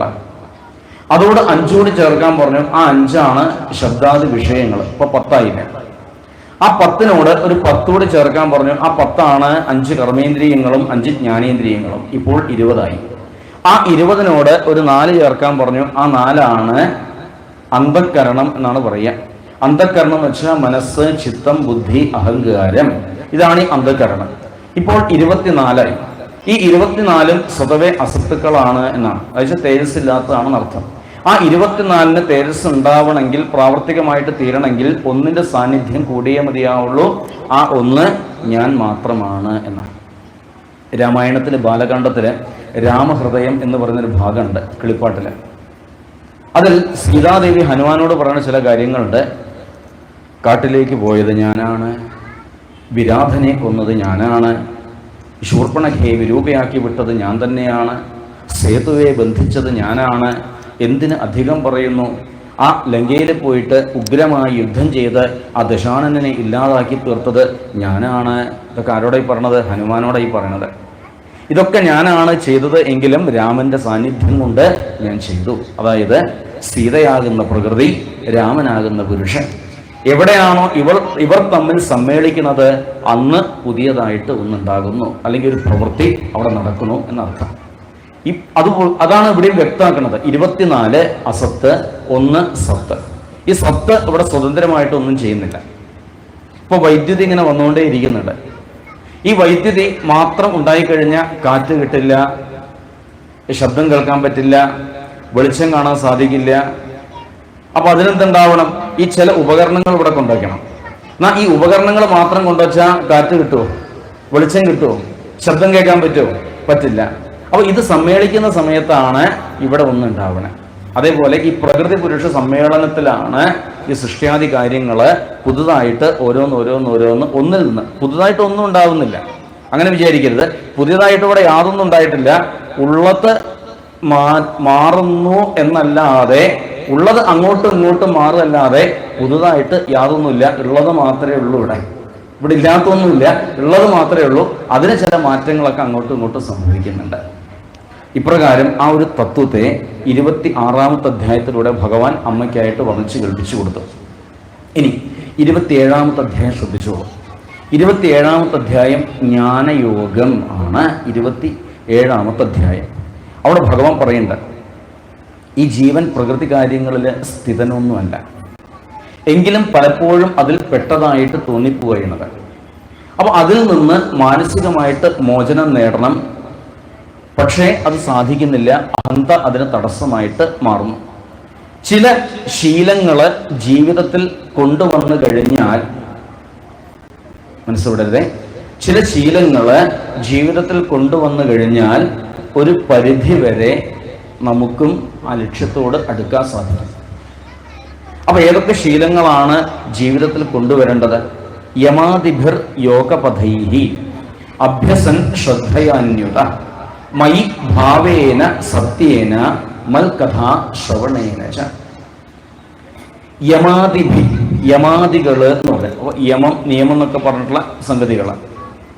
ഇനി യമന്താ, നിയമന്താ, ശമന്താ, ദമന്താ എന്നൊക്കെ കൃത്യമായിട്ട് അറിയണമെങ്കിൽ തൽക്കാലം ഇപ്പോൾ പറഞ്ഞു തരില്ല. അത് 6-ാമത്തെ ദിവസമാണ്. ഈ യമന്ത, നിയമന്ത, അത് ഏകാദശത്തിലാണ്. എന്താണ് യമം, എന്താണ് നിയമം, എന്താണ് ദമം എന്നൊക്കെ കൃത്യമായിട്ട് പറയുന്നത്. ഒരു സമ്പ്രദായം ഉണ്ടാവുക എന്ന് മാത്രം വിചാരിച്ചാൽ മതി. അപ്പോൾ യമനിയമാദികൾ ചിട്ടയോട് കൂടിയിട്ട് പാലിക്കുക. സർവഭൂത സമത്വേന, സമത്വ ഭാവന ഉണ്ടാവുക. ആരിലും വിരോധം വെക്കാതിരിക്കുക. ഒന്നിനോടും പ്രത്യേകിച്ച് ആസക്തി കാണിക്കാതിരിക്കുക. ബ്രഹ്മചര്യം അനുഷ്ഠിക്കുക. ഇനി ബ്രഹ്മചര്യം അനുഷ്ഠിക്കുക എന്ന് പറഞ്ഞാൽ എന്താ? കല്യാണം കഴിക്കാണ്ട് നടക്കണ ഇനി ബ്രഹ്മചര്യം എന്നൊന്നും ആരും പറയാറൊന്നുമില്ല. അപ്പോൾ ഈ ബ്രഹ്മചര്യം അനുഷ്ഠിക്കുക എന്ന് പറഞ്ഞാൽ ബ്രഹ്മത്തിൽ ഈ മനസ്സിനെ ഉറപ്പിക്കുക. ഏറ്റവും വലിയ ബ്രഹ്മചാരി ആരാന്നറിയോ? പണ്ട് ദുർവാസാവിന് ഒരു സംശയം ഉണ്ടായി. അപ്പൊ ഏറ്റവും വലിയ ബ്രഹ്മചാരി ആരാ? ദ്വാരകാനാഥനായിരിക്കുന്ന കൃഷ്ണനാണത്രേ ഏറ്റവും വലിയ ബ്രഹ്മചാരി. അഷ്ടോത്തരത്തിൽ പ്രത്യേകം ഭഗവാനെ സ്തുതിക്കുന്നുണ്ട്. അനാദി ബ്രഹ്മചാരീശ കൃഷ്ണ വ്യസനകേശക. കൃഷ്ണയുടെ ദുഃഖം ഇല്ലാതാക്കി തീർത്ത കൃഷ്ണൻ തന്നെയാണ് ഏറ്റവും വലിയ ബ്രഹ്മചാരി. കൃഷ്ണനോളം വലിയൊരു ബ്രഹ്മചാരി ഇതിനു മുമ്പുണ്ടായിട്ടില്ല. അതിനുശേഷം ഭവനം പൂളിലാണ്. ഇനി ഏറ്റവും കൂടുതൽ വിവാഹം കഴിച്ചതാരാ? ആ റെക്കോർഡ് തകർക്കാനും തൽക്കാലം ആരുമില്ല, അല്ലേ? അപ്പൊ ഇതൊക്കെ മനസ്സായിട്ട് ബന്ധപ്പെട്ടതാണ് എന്ന് തിരിച്ചറിയുക. അപ്പോൾ ബ്രഹ്മചര്യം നന്നായിട്ട് അനുഷ്ഠിക്കാം. അടുത്തതായിട്ട് വേണ്ടത് എന്താ വെച്ചാൽ മൗനം പാലിക്കണം എന്നാണ്. ഈ പറയുന്ന ശബ്ദങ്ങളൊക്കെ അവിടെ ശ്ലോകത്തിൽ കാണാം. സമയം പോണ്ടാച്ചിട്ടാണ് ശ്ലോകം പ്രത്യേകിച്ച് എടുത്തു ചെല്ലാത്തത്. അപ്പോൾ മൗനം പാലിക്കണം എന്ന് പറയണ്ടേ. ഇനി മൗനം പാലിക്കുക എന്ന് വെച്ചാൽ എന്താ? മിണ്ടാണ്ടിരിക്കുക എന്ന് ആരും കരുതരുത്. സംസാരമൊക്കെ വേണം, ആവശ്യത്തിന് സംസാരിക്കും വേണം, എന്നാൽ മൗനം പാലിക്കും വേണം. ഈ മൗനം പാലിക്കുക എന്ന വാക്കുകൊണ്ട് ഉദ്ദേശിക്കുന്നത് എന്താ വെച്ചാൽ ആവശ്യത്തിന് മാത്രം സംസാരിക്കാം, അനാവശ്യമായിട്ട് ഒന്നും സംസാരിക്കാതിരിക്കാം. ഇപ്പോൾ നമ്മൾ എന്തെങ്കിലും പറഞ്ഞിട്ടുണ്ടെങ്കിൽ, പറയാൻ ഭാവിച്ചിട്ടുണ്ടെങ്കിൽ, ഒന്നുകിൽ ഈ പറയുന്ന ആൾക്ക് ഉപകാരം ഉണ്ടാവണം, ഗുണം ഉണ്ടാവണം. അതല്ലെങ്കിൽ കേൾക്കുന്ന ആൾക്ക് എന്തെങ്കിലും ഒരു ഗുണം ഉണ്ടാവണം, അല്ലെങ്കിൽ ഉപകാരം ഉണ്ടാവണം. ഇത് പറയുന്ന ആൾക്കും ഉപകാരമില്ല, കേൾക്കുന്നവർക്ക് അത്രയും ഉപകാരമില്ല എന്ന് വെക്കാം, പിന്നെന്തിനേ പറയണതല്ലേ? അപ്പോൾ അപ്പോഴൊക്കെയാണ് ഈ മൗനം പാലിക്കേണ്ടതായിട്ട് വരിക. അപ്പോൾ മിണ്ടാതിരിക്കണം എന്നാണ്. ആവശ്യത്തിന് മാത്രം സംസാരിച്ച് ശീലിക്കുക എന്നർത്ഥം. അതാണ് മൗനം പാലിക്കുക. സ്വധർമ്മങ്ങള് ശക്തിയോട് കൂടിയിട്ട് ആചരിക്കുക. തൊട്ടടുത്ത ശ്ലോകം നോക്കൂ, 8-ാമത്തെ ശ്ലോകം. യദൃച്ഛയ ഉപലബ്ധേന സന്തുഷ്ട മിതബുക്ക് മുനി. യദൃച്ഛയ ഉപലബ്ധേന സന്തുഷ്ട. അപ്പൊ യാദൃശ്ചികമായിട്ട് ജീവിതത്തിൽ എന്താണോ വന്നു ചേരണത് അതിൽ സന്തോഷം കണ്ടെത്താനായിട്ട് ഒന്ന് ശ്രമിച്ചു നോക്കും. മനസ്സിനെ ഒരുപോലെ നിർത്താനായിട്ട് ഒന്ന് ശ്രമിച്ചു നോക്കും. വാൽമീകി ഭഗവാൻ പറയുന്നുണ്ട്, രാമൻ ചോദിച്ചു ഞാൻ എവിടെയാ താമസിക്കേണ്ടതെന്ന് ചോദിച്ചു. അതിന് വാൽമീകി ഭഗവാൻ ഒരുപാട് ഉത്തരം കൊടുക്കുന്നുണ്ട്. അതിൽ ഒന്നെന്താ വെച്ചാൽ ഇഷ്ടത്തിൽ സന്തോഷവുമില്ല, അനിഷ്ടത്തില് അനുതാപവുമില്ല. അങ്ങനെയുള്ളവരുടെ ചിത്തസരോജം സുഖവാസമന്ദിരം അങ്ങനെയുള്ളവരുടെ ചിത്തമാകുന്ന താമരയിൽ സീതയോട് കൂടിയിട്ട് അങ്ങേക്ക് സ്വസ്ഥമായിട്ട് കഴിയാം. ആ ഒരു ഭാവത്തിലേക്ക് എത്തിച്ചേരുക. മിതബുക്കായിട്ട് മാറണം എന്നാണ് പറഞ്ഞത്. എന്താ ഈ മിതബുക്കാവ് വെച്ചാൽ അല്പ ആഹാരം കഴിച്ച് ശീലിക്കുക. അമിതാഹാരം ആപത്താണ്. അപ്പോൾ അല്പ ആഹാരം എപ്പോഴും ശീലിക്കുക. അല്പാഹാരം ശീലിക്കുക എന്ന് പറഞ്ഞു കഴിഞ്ഞാൽ ഇന്ന് മുതൽ ഇനിയിപ്പോൾ എത്രയാണോ കഴിക്കാൻ ഉദ്ദേശിച്ചത് 10 ഇഡ്ഡലി ആണെങ്കിൽ അതിൻ്റെ വലുപ്പം കൂട്ടി 5 ആക്കുക എന്നല്ല, അല്ലെ അത് പകുതി ആക്കുക എന്നല്ല, അങ്ങനെയും കരുതരുത്. ഇനി ആഹാരം എന്ന് പറയുന്ന സമയത്ത് ഇത് കൂടി പോണത് മാത്രമാണ് ആഹാരം എന്ന് വിചാരിക്കുമ്പോഴാണ് അബദ്ധം പറ്റുന്നത്. ഇത് മുഖ്യ ആഹാരമാണ്. അപ്പോൾ ഇതിലെ ആഹാരം പോകുന്നുണ്ട്, ഇതിലെ ആഹാരം പോകുന്നുണ്ട്, ഇതിലെ ആഹാരം പോകുന്നുണ്ട്, ഇതിലൂടെയൊക്കെ പോകുന്നുണ്ട്. അതിലൊക്കെ ശുദ്ധി ഉണ്ടാവണം, അതിനൊക്കെ ഒരു മിതത്വം ഉണ്ടാവണം. അതാണ് മിതബുക്കാവുക എന്ന് പറഞ്ഞത്. അപ്പോൾ വേണ്ടത് മാത്രം കേട്ടാൽ മതി, വേണ്ടാത്ത കേൾക്കാൻ നിൽക്കണ്ട. അല്ല, ഈ ചെവി തുറന്നു കിടക്കണോണ്ട് എല്ലാം അകത്ത് പോവില്ലേ? പോവും. പക്ഷേ ഈ അകത്ത് വേണ്ടതെ റെക്കോർഡ് ചെയ്യണ്ടോ, അല്ലാത്തത് ഇങ്ങോട്ട് കേട്ടണ്ട, അല്ലേ? അപ്പോൾ കണ്ണ് തുറന്ന എല്ലാം കാണില്ലേ? കാണും.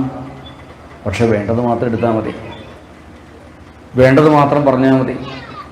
ഇങ്ങനെ ജീവിതത്തെ മുന്നോട്ട് കൊണ്ടുപോവുക, മിതബുക്കായിട്ട് മാറുക, മുനിയാവണമെന്നും പറഞ്ഞു. എന്തേ മുനിയാവുക എന്ന് പറഞ്ഞു കഴിഞ്ഞാൽ മനനശീലം ഉള്ളവനായിട്ട് തീരണം. ഇപ്പോൾ സപ്താഹങ്ങൾക്ക് വന്നിരിക്കുന്നു, അല്ല ഇതുപോലെയുള്ള സത്സംഗങ്ങൾക്ക് വന്നിരിക്കണം. അപ്പോൾ വേണ്ടതെന്താ വെച്ചാൽ ഇപ്പോൾ രാവിലെ മുതൽ വൈകുന്നേരം വരെ നമ്മളിവിടുന്ന് ഓരോന്നായിട്ട് കേൾക്കുന്നുണ്ട്. വൈകുന്നേരം വീട്ടിൽ പോയിട്ട് എല്ലാവരും വീട്ടിൽ പോയിട്ട് ഒരു 10 മിനിറ്റ് സമയം ഒന്ന് മാറ്റി വയ്ക്കാം. അധികമൊന്നും വേണമെന്ന് പറയുന്നില്ല, അത് കിടക്കാൻ നേരത്തായാലും മതി, ഇനി കിടന്നുകൊണ്ടായാലും വിരോധമൊന്നുമില്ല. ഒരു 10 മിനിറ്റ് സമയം മാറ്റി വെച്ചിട്ട് ഇന്ന് ഇവിടെ വന്ന് ഇരുന്ന് കാലത്ത് മുതൽ ഇപ്പം എല്ലാവർക്കും ഉൾക്കൊള്ളാൻ പറ്റിക്കൊള്ളുന്നില്ല. അപ്പോൾ ഇന്ന് രാവിലെ മുതൽ വൈകുന്നേരം വരെ എന്താണ് ഞാൻ കേട്ടത്, ഈ കേട്ടതിൽ എന്താണ് എനിക്ക് ജീവിതത്തിൽ പ്രയോഗത്തിൽ കൊണ്ടുവരാനായിട്ട് സാധിക്കുക, എങ്കിൽ നമുക്ക് ഗുണം ചെയ്യുന്നുണ്ട് ഇതുപോലെയുള്ള യജ്ഞങ്ങൾ. അല്ല വെറുതെ ഒരു നേരം പോക്കായിട്ട് അമ്പലത്തിൽ സപ്താഹം നടക്കുന്നുണ്ട്, എന്നൊരു കാര്യം ചെയ്യാം, കുറച്ച് നാട്ടുകാരെ കാണാം, എന്നാൽ കുറച്ച് നേരം ഇവിടെ വന്ന് ഇരിക്കുക, അങ്ങനെ വിചാരിച്ചിട്ട് കാര്യമൊന്നുമില്ല. അപ്പോൾ അത് വലിയൊരു പ്രയോജനം ചെയ്യുന്നില്ല. അപ്പോൾ കുറേ മനനശീലം നമുക്ക് ഉണ്ടായിരിക്കണം എന്നർത്ഥം, മാറ്റവും ഉണ്ടായിരിക്കണം. സപ്താഹം പോലെയുള്ള ഈ കർമ്മങ്ങളുടെയൊക്കെ വിജയം എന്ന് പറഞ്ഞത് ഇപ്പോൾ ചിലരൊക്കെ പറഞ്ഞു കേട്ടിട്ടുണ്ട്. ക്ഷേത്രത്തിൽ സപ്താഹം കഴിഞ്ഞു, ക്ഷേത്രത്തിൽ സപ്താഹം കഴിഞ്ഞോട് കൂടിയിട്ട് ഒന്നും പറയണ്ട, അതാ ഒരു 8 ലക്ഷം രൂപയോളാണ് ബാക്കിയായത്. വലിയൊരു കൊടിമരം ഞങ്ങൾക്ക് അവിടെ സ്ഥാപിക്കാനായിട്ട് പറ്റി. എന്താ കാരണം? സപ്താഹം കഴിഞ്ഞുകൊണ്ടാണ്. അത് അറിവുള്ളവർ അത് സപ്താഹത്തിന്റെ വിജയമായിട്ട് കണക്കാക്കാറില്ല. കാരണം അതല്ല അതിന്റെ വിജയം. ഒരു 100 ആള് വന്നിട്ട് അതിൽ 2 പേരെങ്കിലും ഇപ്പൊ കൊടിമരം വെക്കാനും അതുപോലെ ഈ മറ്റ് വികസന പ്രവർത്തനങ്ങൾക്കും സപ്താഹം തന്നെ നടത്തിക്കോളം നിർബന്ധമൊന്നുമില്ല, ഒരു നാടൻ കുറി നടത്തിയാലും മതി, അല്ലേ വേറെ വല്ല വ്യാപാരങ്ങൾ നടത്തിയാലും മതി. അപ്പോൾ ഇതിന്റെ ഉദ്ദേശം എന്താണ്? ഇതിന്റെ ഉദ്ദേശം എന്താ വെച്ചാൽ ഈ ക്ഷേത്രമായിട്ട് ബന്ധപ്പെട്ടവരെന്ന് പറഞ്ഞാൽ ഈ വലയത്തിൽപ്പെട്ടതായിരിക്കുന്ന ആളുകൾ. അപ്പൊ അവർക്ക് ആധ്യാത്മികമായിട്ട് ഒരു മാറ്റം വന്നു കഴിഞ്ഞാൽ ആ ക്ഷേത്രത്തിന്റെ തേജസ് വർദ്ധിക്കും. ക്ഷേത്രത്തിന്റെ തേജസ് വർദ്ധിക്കുന്നതിനോടൊപ്പം എന്തുണ്ടാവുന്നുണ്ട്? ആ ദേശവാസികൾക്കും അതിൻ്റെതായിട്ടുള്ള ഗുണം ഉണ്ടാവുന്നുണ്ട്. സാത്വികമായിട്ടുള്ള നാടായിട്ട് മാറും. അതാണ് വേണ്ടത്. അവിടേക്കാണ് എത്തിച്ചേരേണ്ടത്. അതിനായിട്ട് ശ്രമിച്ചിരിക്കണം എന്ന് അർത്ഥം. പിന്നെ വിവിക്ത ശരണ, ഏകാന്തത ശീലിക്കുക. വിവിക്ത എന്നുള്ള വാക്കിൻ്റെ അർത്ഥം എന്ന് വെച്ചാൽ ഏകാന്തത എന്നാണ്. അപ്പോൾ ഏകാന്തത ഇടയ്ക്ക് ശീലിക്കുക, ഒറ്റയ്ക്ക് ഇരിക്കുക, ഒറ്റയ്ക്ക് നടക്കുക. ഇനി ഒറ്റയ്ക്ക് ഇരിക്കണം, ഒറ്റയ്ക്ക് നടക്കണം എന്നല്ല, ഇവിടെ വന്നത് ഒറ്റയ്ക്കാണ്, ഇവിടെ കഴിയണം ഒറ്റയ്ക്കാണ്, ഏറ്റവും അവസാനം ഇവിടുന്ന് പോണതും ഒറ്റയ്ക്ക് തന്നെയാണ്. ആരും കൂടെ വരാൻ പോകുന്നില്ല. അത് ആ ഒരു ഭാവം ഉണ്ടായാൽ മതി. ആ ഒരു ഭാവത്തിലേക്ക് മനസ്സ് ഉയർന്നാൽ മതി.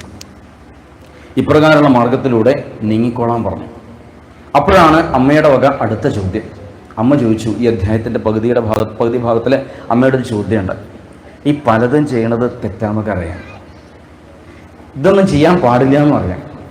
എന്നിട്ടും ചിലതൊക്കെ തെറ്റാണ് എന്ന്, വേണ്ടാത്തതാണ് എന്ന് അറിഞ്ഞിട്ടും നമ്മളത് പ്രവർത്തിച്ചു പോകണമല്ലോ എന്നാണ്. എന്താ അപ്പം അതിന് കാരണം? അതിന് കാരണം എന്താ വെച്ചാൽ മറ്റൊന്നുമല്ല. അതിന് കാരണം ഇപ്പോൾ ഗുണദോഷങ്ങളെ ശരിക്കും മനസ്സിലാക്കിയാൽ മതി എന്നാണ്. ഗുണദോഷം എന്താണെന്ന് ഏകാദശാണ് പറയുന്നത്. അപ്പോൾ ഗുണദോഷങ്ങളെ ശരിക്കും മനസ്സിലാക്കിയാൽ മതി. ആ ഗുണദോഷങ്ങൾ എങ്ങനെയാണ് മനസ്സിനെ ബാധിക്കുക എന്നും നന്നായിട്ട് തിരിച്ചറിയാം. ഭുക്തഭോഗ പരിത്യക്ത ദുഷ്ടദോഷാജ നിത്യശ, ഇതാണ് കപിലവാസുദേവന്റെ ഒരു ഭാഷ. അത് മനസ്സിലാവുന്ന ഒരു ഭാഷയെ പറഞ്ഞു കഴിഞ്ഞാൽ അറിയാൻ വേണ്ടി മാത്രം പറയുന്നു. ഒരു സുഖം അനുഭവിച്ചാൽ അത് ഇന്ന സുഖമാണ് എന്ന് തിരിച്ചറിഞ്ഞു കഴിഞ്ഞാൽ, എന്തോ സുഖമായിക്കോട്ടെ, അത് ഇന്ന സുഖമാണ് എന്ന് തിരിച്ചറിഞ്ഞു കഴിഞ്ഞാൽ മനോബലം കൊണ്ട് അതിനെ ഉപേക്ഷിക്കാനാണ് നാം ശ്രമിക്കേണ്ടത്, കാലം കൊണ്ട് ശ്രമിക്കേണ്ടത്. അല്ല അതിൽ തന്നെ പിടിച്ചു നിന്ന് കഴിഞ്ഞാലോ അത് നമ്മുടെ മനസ്സിനെ കേടുവരുത്തും. ഇപ്പൊ നല്ല ഒരു മാങ്ങ കഴിക്കാനായിട്ട് കിട്ടിയിരിക്കുക, മാങ്ങക്കാലാണല്ലോ ഇപ്പോൾ. പറ്റാണെച്ചാൽ മാങ്ങയൊക്കെയാണ് അത്ര ഇപ്പോൾ ദാനം ചെയ്യേണ്ടത്. പണ്ടൊരു കാരണവർ പറഞ്ഞു, വൈശാഖമാസേ പുളിമാങ്ങദാനേ. വൈശാഖ മാസത്തില് ഈ പുളിമാങ്ങയൊക്കെ കൊടുത്താൽ നല്ലതാണ് അത്ര. അപ്പോൾ നല്ല മാങ്ങക്കാലാണ് ഇപ്പോൾ അല്ലേ. ഒരു മാങ്ങ കഴിക്കാനായിട്ട് കിട്ടി, ആ കൊല്ലം ആദ്യമായിട്ട് കഴിക്കാൻ കിട്ടിയൊരു മാങ്ങ. അപ്പോൾ ഈ മാങ്ങ കഴിക്കാൻ കിട്ടിയ സമയത്ത് ഈ മാങ്ങ ഒരു നാടൻ സമ്പ്രദായത്തിൽ കഴിക്കുമ്പോഴാണ് അതിന് പ്രത്യേക രുചി. അതെങ്ങനെയാണെന്ന് അറിയാലോ. ഒരു നാടൻ സമ്പ്രദായത്തിൽ കഴിക്കുമ്പോൾ ഒരു പ്രത്യേക രുചിയാണ്. അങ്ങനെ ആ നാടൻ സമ്പ്രദായത്തിൽ ഈ മാങ്ങ കഴിക്കാം എന്നൊക്കെ വെച്ചിട്ട് പതുക്കൊന്ന് പുറത്തിറങ്ങി, അകത്തുന്നത് അതേപോലെ കഴിച്ചാൽ ഒക്കെ വൃത്തികേടാവും. അത് വേണ്ടാന്ന് കരുതി പതുക്കെ മുറ്റത്തേക്ക് ഇറങ്ങിയിട്ട് നല്ല മധുരമുള്ള മാങ്ങ ഒരു കട്ടി അങ്ങോട്ട് കടിച്ചു. കടിക്കേണ്ട താമസം അബദ്ധവശാൽ അത് കയ്യിൽ നിന്ന് വിട്ടുപോയി. കയ്യിൽ നിന്ന് വിട്ട് അത് നിലത്ത് വീണ സമയത്ത് അപ്പം മനസ്സ് പറഞ്ഞു, മണ്ണിൽ വീണു, ഇനിയിപ്പോൾ അത് കഴിക്കാൻ പറ്റുമോ? കഷ്ടമായിട്ടൊന്ന്, ഇനിയിപ്പോൾ എപ്പോഴാണ് മാങ്ങ കിട്ടുക എന്ന് പറയാൻ പറ്റില്ല. അത് പോട്ടെ എന്ന് പറഞ്ഞ് ഇങ്ങനെ തിരിയാനായിട്ട് ഭാവിക്കുമ്പോഴേക്ക് ഇതേ മനസ്സ് വീണ്ടും പറഞ്ഞു, അത് മണ്ണിലല്ലേ വീണിട്ടുള്ളൂ, ആ മണ്ണന്നെയല്ലേ ഇതും അല്ലേ, ആ മണ്ണും ഈ മണ്ണും തമ്മിൽ വലിയ വ്യത്യാസമൊന്നുമില്ല, അത് മണ്ണിലല്ലേ വീണിട്ടുള്ളൂ. എന്നാ അത് എടുത്താപ്പോൾ എന്താ കുഴപ്പം? എന്നാ അത് എടുക്കാനായിട്ട് വീണ്ടും ആ മാങ്ങയുടെ അടുത്തേക്ക് നീങ്ങുമ്പോൾ ആദ്യ മനസ്സ് പറഞ്ഞു, അതേ ഇത് വല്ലവരും കണ്ടാൽ നാണക്കേടാണേ. അപ്പൊ എന്ത് ചെയ്തു? 4 ഭാഗത്തേക്ക് നോക്കി, വല്ലവരും കാണണ്ടോ നോക്കി, ആരും കാണുന്നില്ല. വേഗം ആ മാങ്ങ ഇങ്ങോട്ട് എടുത്തു, ഒന്ന് കഴുകി ആ മണ്ണൊക്കെ കളഞ്ഞു, കടിച്ചു, വീണ്ടും കഴിക്കാൻ തുടങ്ങി. ഇത് കഴിച്ച് ഇത് കഴിക്കണതിനൊരു പരിധിയില്ലേ? ഈ മാങ്ങ കഴിക്കണതിനൊരു പരിധി ഉണ്ടല്ലോ. എന്നാ നല്ല മാങ്ങയാ, ഇനി മാങ്ങ വേറെ കിട്ടാനില്ല എന്ന് പറഞ്ഞ് അത് മുഴുവൻ അങ്ങോട്ട് വിഴുങ്ങിയാൽ എന്തായിരിക്കും അവസ്ഥ? ദുഷ്ടദോഷാച നിത്യശ. അതിന് ദോഷങ്ങൾ, ബുദ്ധിമുട്ടുകൾ വേറെയുണ്ട്. ഏത് സുഖത്തിനും ഒരു പരിധിയുണ്ട്. എന്ത് സുഖാവട്ടെ, അത് മക്കളെ കൊണ്ടുള്ളതാവട്ടെ, പേരക്കുട്ടികളെ കൊണ്ടുള്ളതാവട്ടെ, ബന്ധുക്കളെ കൊണ്ടുള്ളതാവട്ടെ, ഭാര്യയാലാവട്ടെ, ഭർത്താവിനാലാവട്ടെ, സമ്പത്തിനാലാവട്ടെ, ഉദ്യോഗത്താലാവട്ടെ, ആ പരിധി നമ്മുടെ മനസ്സിലും വെച്ചുകൊണ്ട് ഇതൊക്കെ അനുഭവിച്ചാൽ പിന്നെ അധർമ്മത്തിലേക്ക് ഒരിക്കലും മനസ്സ് നീങ്ങില്ല. അപ്പൊ എങ്ങനെയാണ് ആ മനസ്സിനെ നിയന്ത്രിക്കാനായിട്ട് സാധിക്കുക? ആ മനസ്സിനെ നിയന്ത്രിക്കണമെങ്കിൽ ധ്യാനിക്കുകയാണ് ഏറ്റവും നല്ല മരുന്ന്. എന്നാ എങ്ങനെയാ ധ്യാനിക്കുക എന്നായി അടുത്ത ചോദ്യം. 28-ാമത്തെ അധ്യായം ധ്യാനയോഗ ആണ്. നല്ലൊരു അധ്യായം അത്, 28-ാമത്തെ അധ്യായം ധ്യാനയോഗം. അതിൽ 1-ാമത്തെ ശ്ലോകം നോക്കൂ. യോഗസ്യ ലക്ഷണം വക്ഷ്യേ സബീജസ്യ നൃപാത്മജേ മനോയേനൈവ വിധിന പ്രസന്നം യാതി സൽപഥം. 2 തരത്തിലാണ് ഈശ്വരാരാധനയുള്ളത്. ഒന്ന് സബീജ ആരാധന, 2 നിർബീജ ആരാധന. ഇത് രണ്ടും പറഞ്ഞുതരാം. നിർബീജ ആരാധനയെക്കുറിച്ച് ആദ്യം പറയാം. നിർബീജ ആരാധന എന്ന് പറഞ്ഞു കഴിഞ്ഞാൽ രൂപം ഇല്ലാത്ത ഈശ്വരനെ അതേ ഭാവത്തിൽ ഉൾക്കൊള്ളാനുള്ള ശ്രമത്തെയാണ് ഈ നിർബീജ ആരാധന എന്ന് പറയാം. ഈശ്വരൻ്റെ രൂപം എന്താണെന്ന് വെച്ചാൽ ആർക്കും പറയാനൊന്നും പറ്റില്ല, എന്താ വെച്ചാൽ ഇല്ലാത്തതുകൊണ്ടാണ്. അരൂപിയാണ് ഭഗവാൻ. പക്ഷേ അരൂപിയായിരിക്കുന്ന ഭഗവാനെ സാധാരണക്കാരായിരിക്കുന്ന നമുക്ക് കാണണമെങ്കിൽ, നമുക്ക് അങ്ങോട്ട് എത്തണമെങ്കിൽ എന്തെങ്കിലും ഒരു ഉപാധി കൂടിയേ മതിയാവുള്ളൂ. ആ ഒരു ഉപാധിയാണ് ക്ഷേത്രങ്ങളിലെ വിഗ്രഹങ്ങൾ വിശേഷണ ഗ്രഹിക്കാനുള്ളതാണ്. അതുപോലെ ഓരോരോ രൂപങ്ങൾ. അപ്പോഴാണ് ഈ കൃഷ്ണനും രാമനും അയ്യപ്പനും ഭഗവതിയും ഭദ്രകാളിയും ഒക്കെ ഉണ്ടാവുന്നത്. ഇതൊക്കെ സബീജ സമ്പ്രദായത്തിലാണ്. അപ്പൊ രൂപം ഇല്ലാത്ത ഈശ്വരന് അവരവരുടെ ബുദ്ധിക്കനുസരിച്ച് ഒരു രൂപത്തെ കണ്ട് ആരാധിക്കുന്ന സമ്പ്രദായമാണ് ഈ സബീജ ആരാധന. ഭാരതത്തില് ഈ ഒരു സംസ്കാരമാണ് നമ്മുടെ പൂർവികർ നമുക്ക് പറഞ്ഞു തന്നിട്ടുള്ളത്. എന്താ കുറേ എളുപ്പമാണത്, മനസ്സിൽ ഉറപ്പിക്കാൻ വളരെ എളുപ്പമാണ്. എന്താ ഒരുപാട് തിരഞ്ഞെടുക്കാൻ നമുക്കുണ്ട്, അല്ലേ? എന്നിട്ട് അങ്ങനെ തിരഞ്ഞെടുക്കാൻ നമുക്കില്ല. ഇപ്പൊ ചിലർക്ക് എല്ലാവർക്കും ശിവരൂപം ഇഷ്ടപ്പെട്ടോളന്നില്ല. ഇവിടെ വന്നോളൂ കേട്ടോ, ശിവനെ ഭജിച്ചോളൂ എന്ന് പറഞ്ഞു. അപ്പോൾ ഒരാൾ പറഞ്ഞു എനിക്ക് ശിവനെ ഇഷ്ടമല്ല എന്ന് പറഞ്ഞു. എന്നാ അപ്പുറത്ത് പോയിക്കോളാ, മഹാവിഷ്ണുവിൻ്റെ 4 കൈയായിട്ട് ശോഭിക്കുന്നുണ്ട്, എന്നാ വിഷ്ണുവിനെ ഭജിച്ചോളൂ, എനിക്ക് വിഷ്ണുവിനെ ഇഷ്ടമല്ല എന്ന് പറഞ്ഞു. എന്നാ തൊട്ടപ്പുറത്ത് പോയിക്കോളാം, ഭദ്രകാളിയായിട്ട് ശോഭിക്കുന്നുണ്ട്, എനിക്ക് അത്ര ഇഷ്ടമല്ല, പേടിയാവും എന്ന് പറഞ്ഞു. എന്നാ അവിടെ പോയിക്കോളൂ, അതാ ഷടാനനം കുങ്കുമരക്തവർണം, സാക്ഷാൽ സുബ്രഹ്മണ്യനായിട്ട് ദണ്ഡപാണിയായിട്ട് വേലായുധനായിട്ട് ശോഭിക്കുന്നുണ്ട്, അവിടെ പോയിട്ട് തൊഴുതോളൂ, എനിക്കിഷ്ടമല്ല. എന്തോ മനസ്സിലാവണില്ല, തൃപ്തിയാവണില്ല എന്ന് പറഞ്ഞു.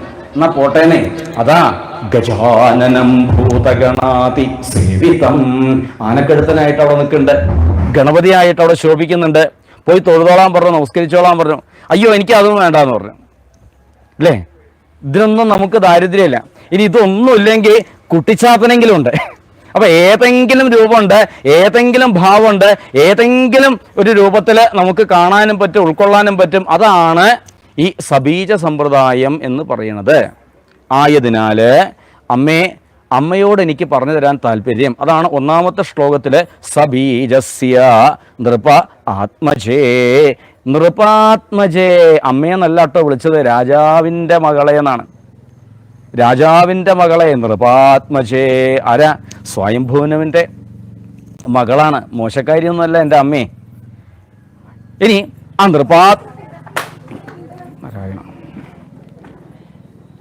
നാരായണ നാരായണ നാരായണ. 1-2 കസേലകൾക്ക് ചെറിയ വികലാംഗത്വമുണ്ട്,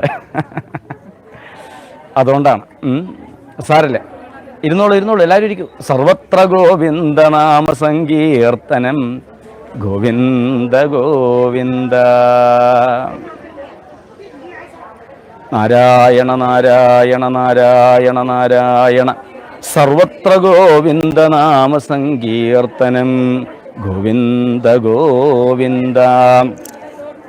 അപ്പൊ ഇവിടെ നൃപാത്മജേ എന്ന ഒരു വിശേഷണമാണ് അവിടെ കൊടുത്തിരിക്കുന്നത്.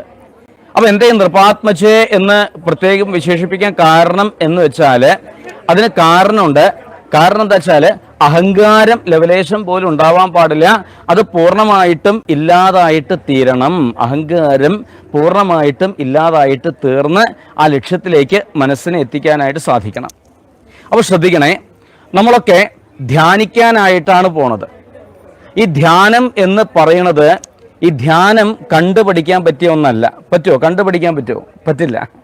എന്നാൽ കേട്ട് പഠിക്കാൻ പറ്റുമോ? ഞാനിതാ ഇവിടുന്ന് പറഞ്ഞു തരാം കേട്ടോ, നിങ്ങളിതൊക്കെ കേട്ടിട്ട് പഠിച്ചോളൂ എന്ന് പറഞ്ഞാൽ അങ്ങനെ കേട്ട് പഠിക്കാൻ സാധിക്കുമോ? ഈ ധ്യാനം ഈ കേട്ട് പഠിക്കാനും പറ്റില്ല.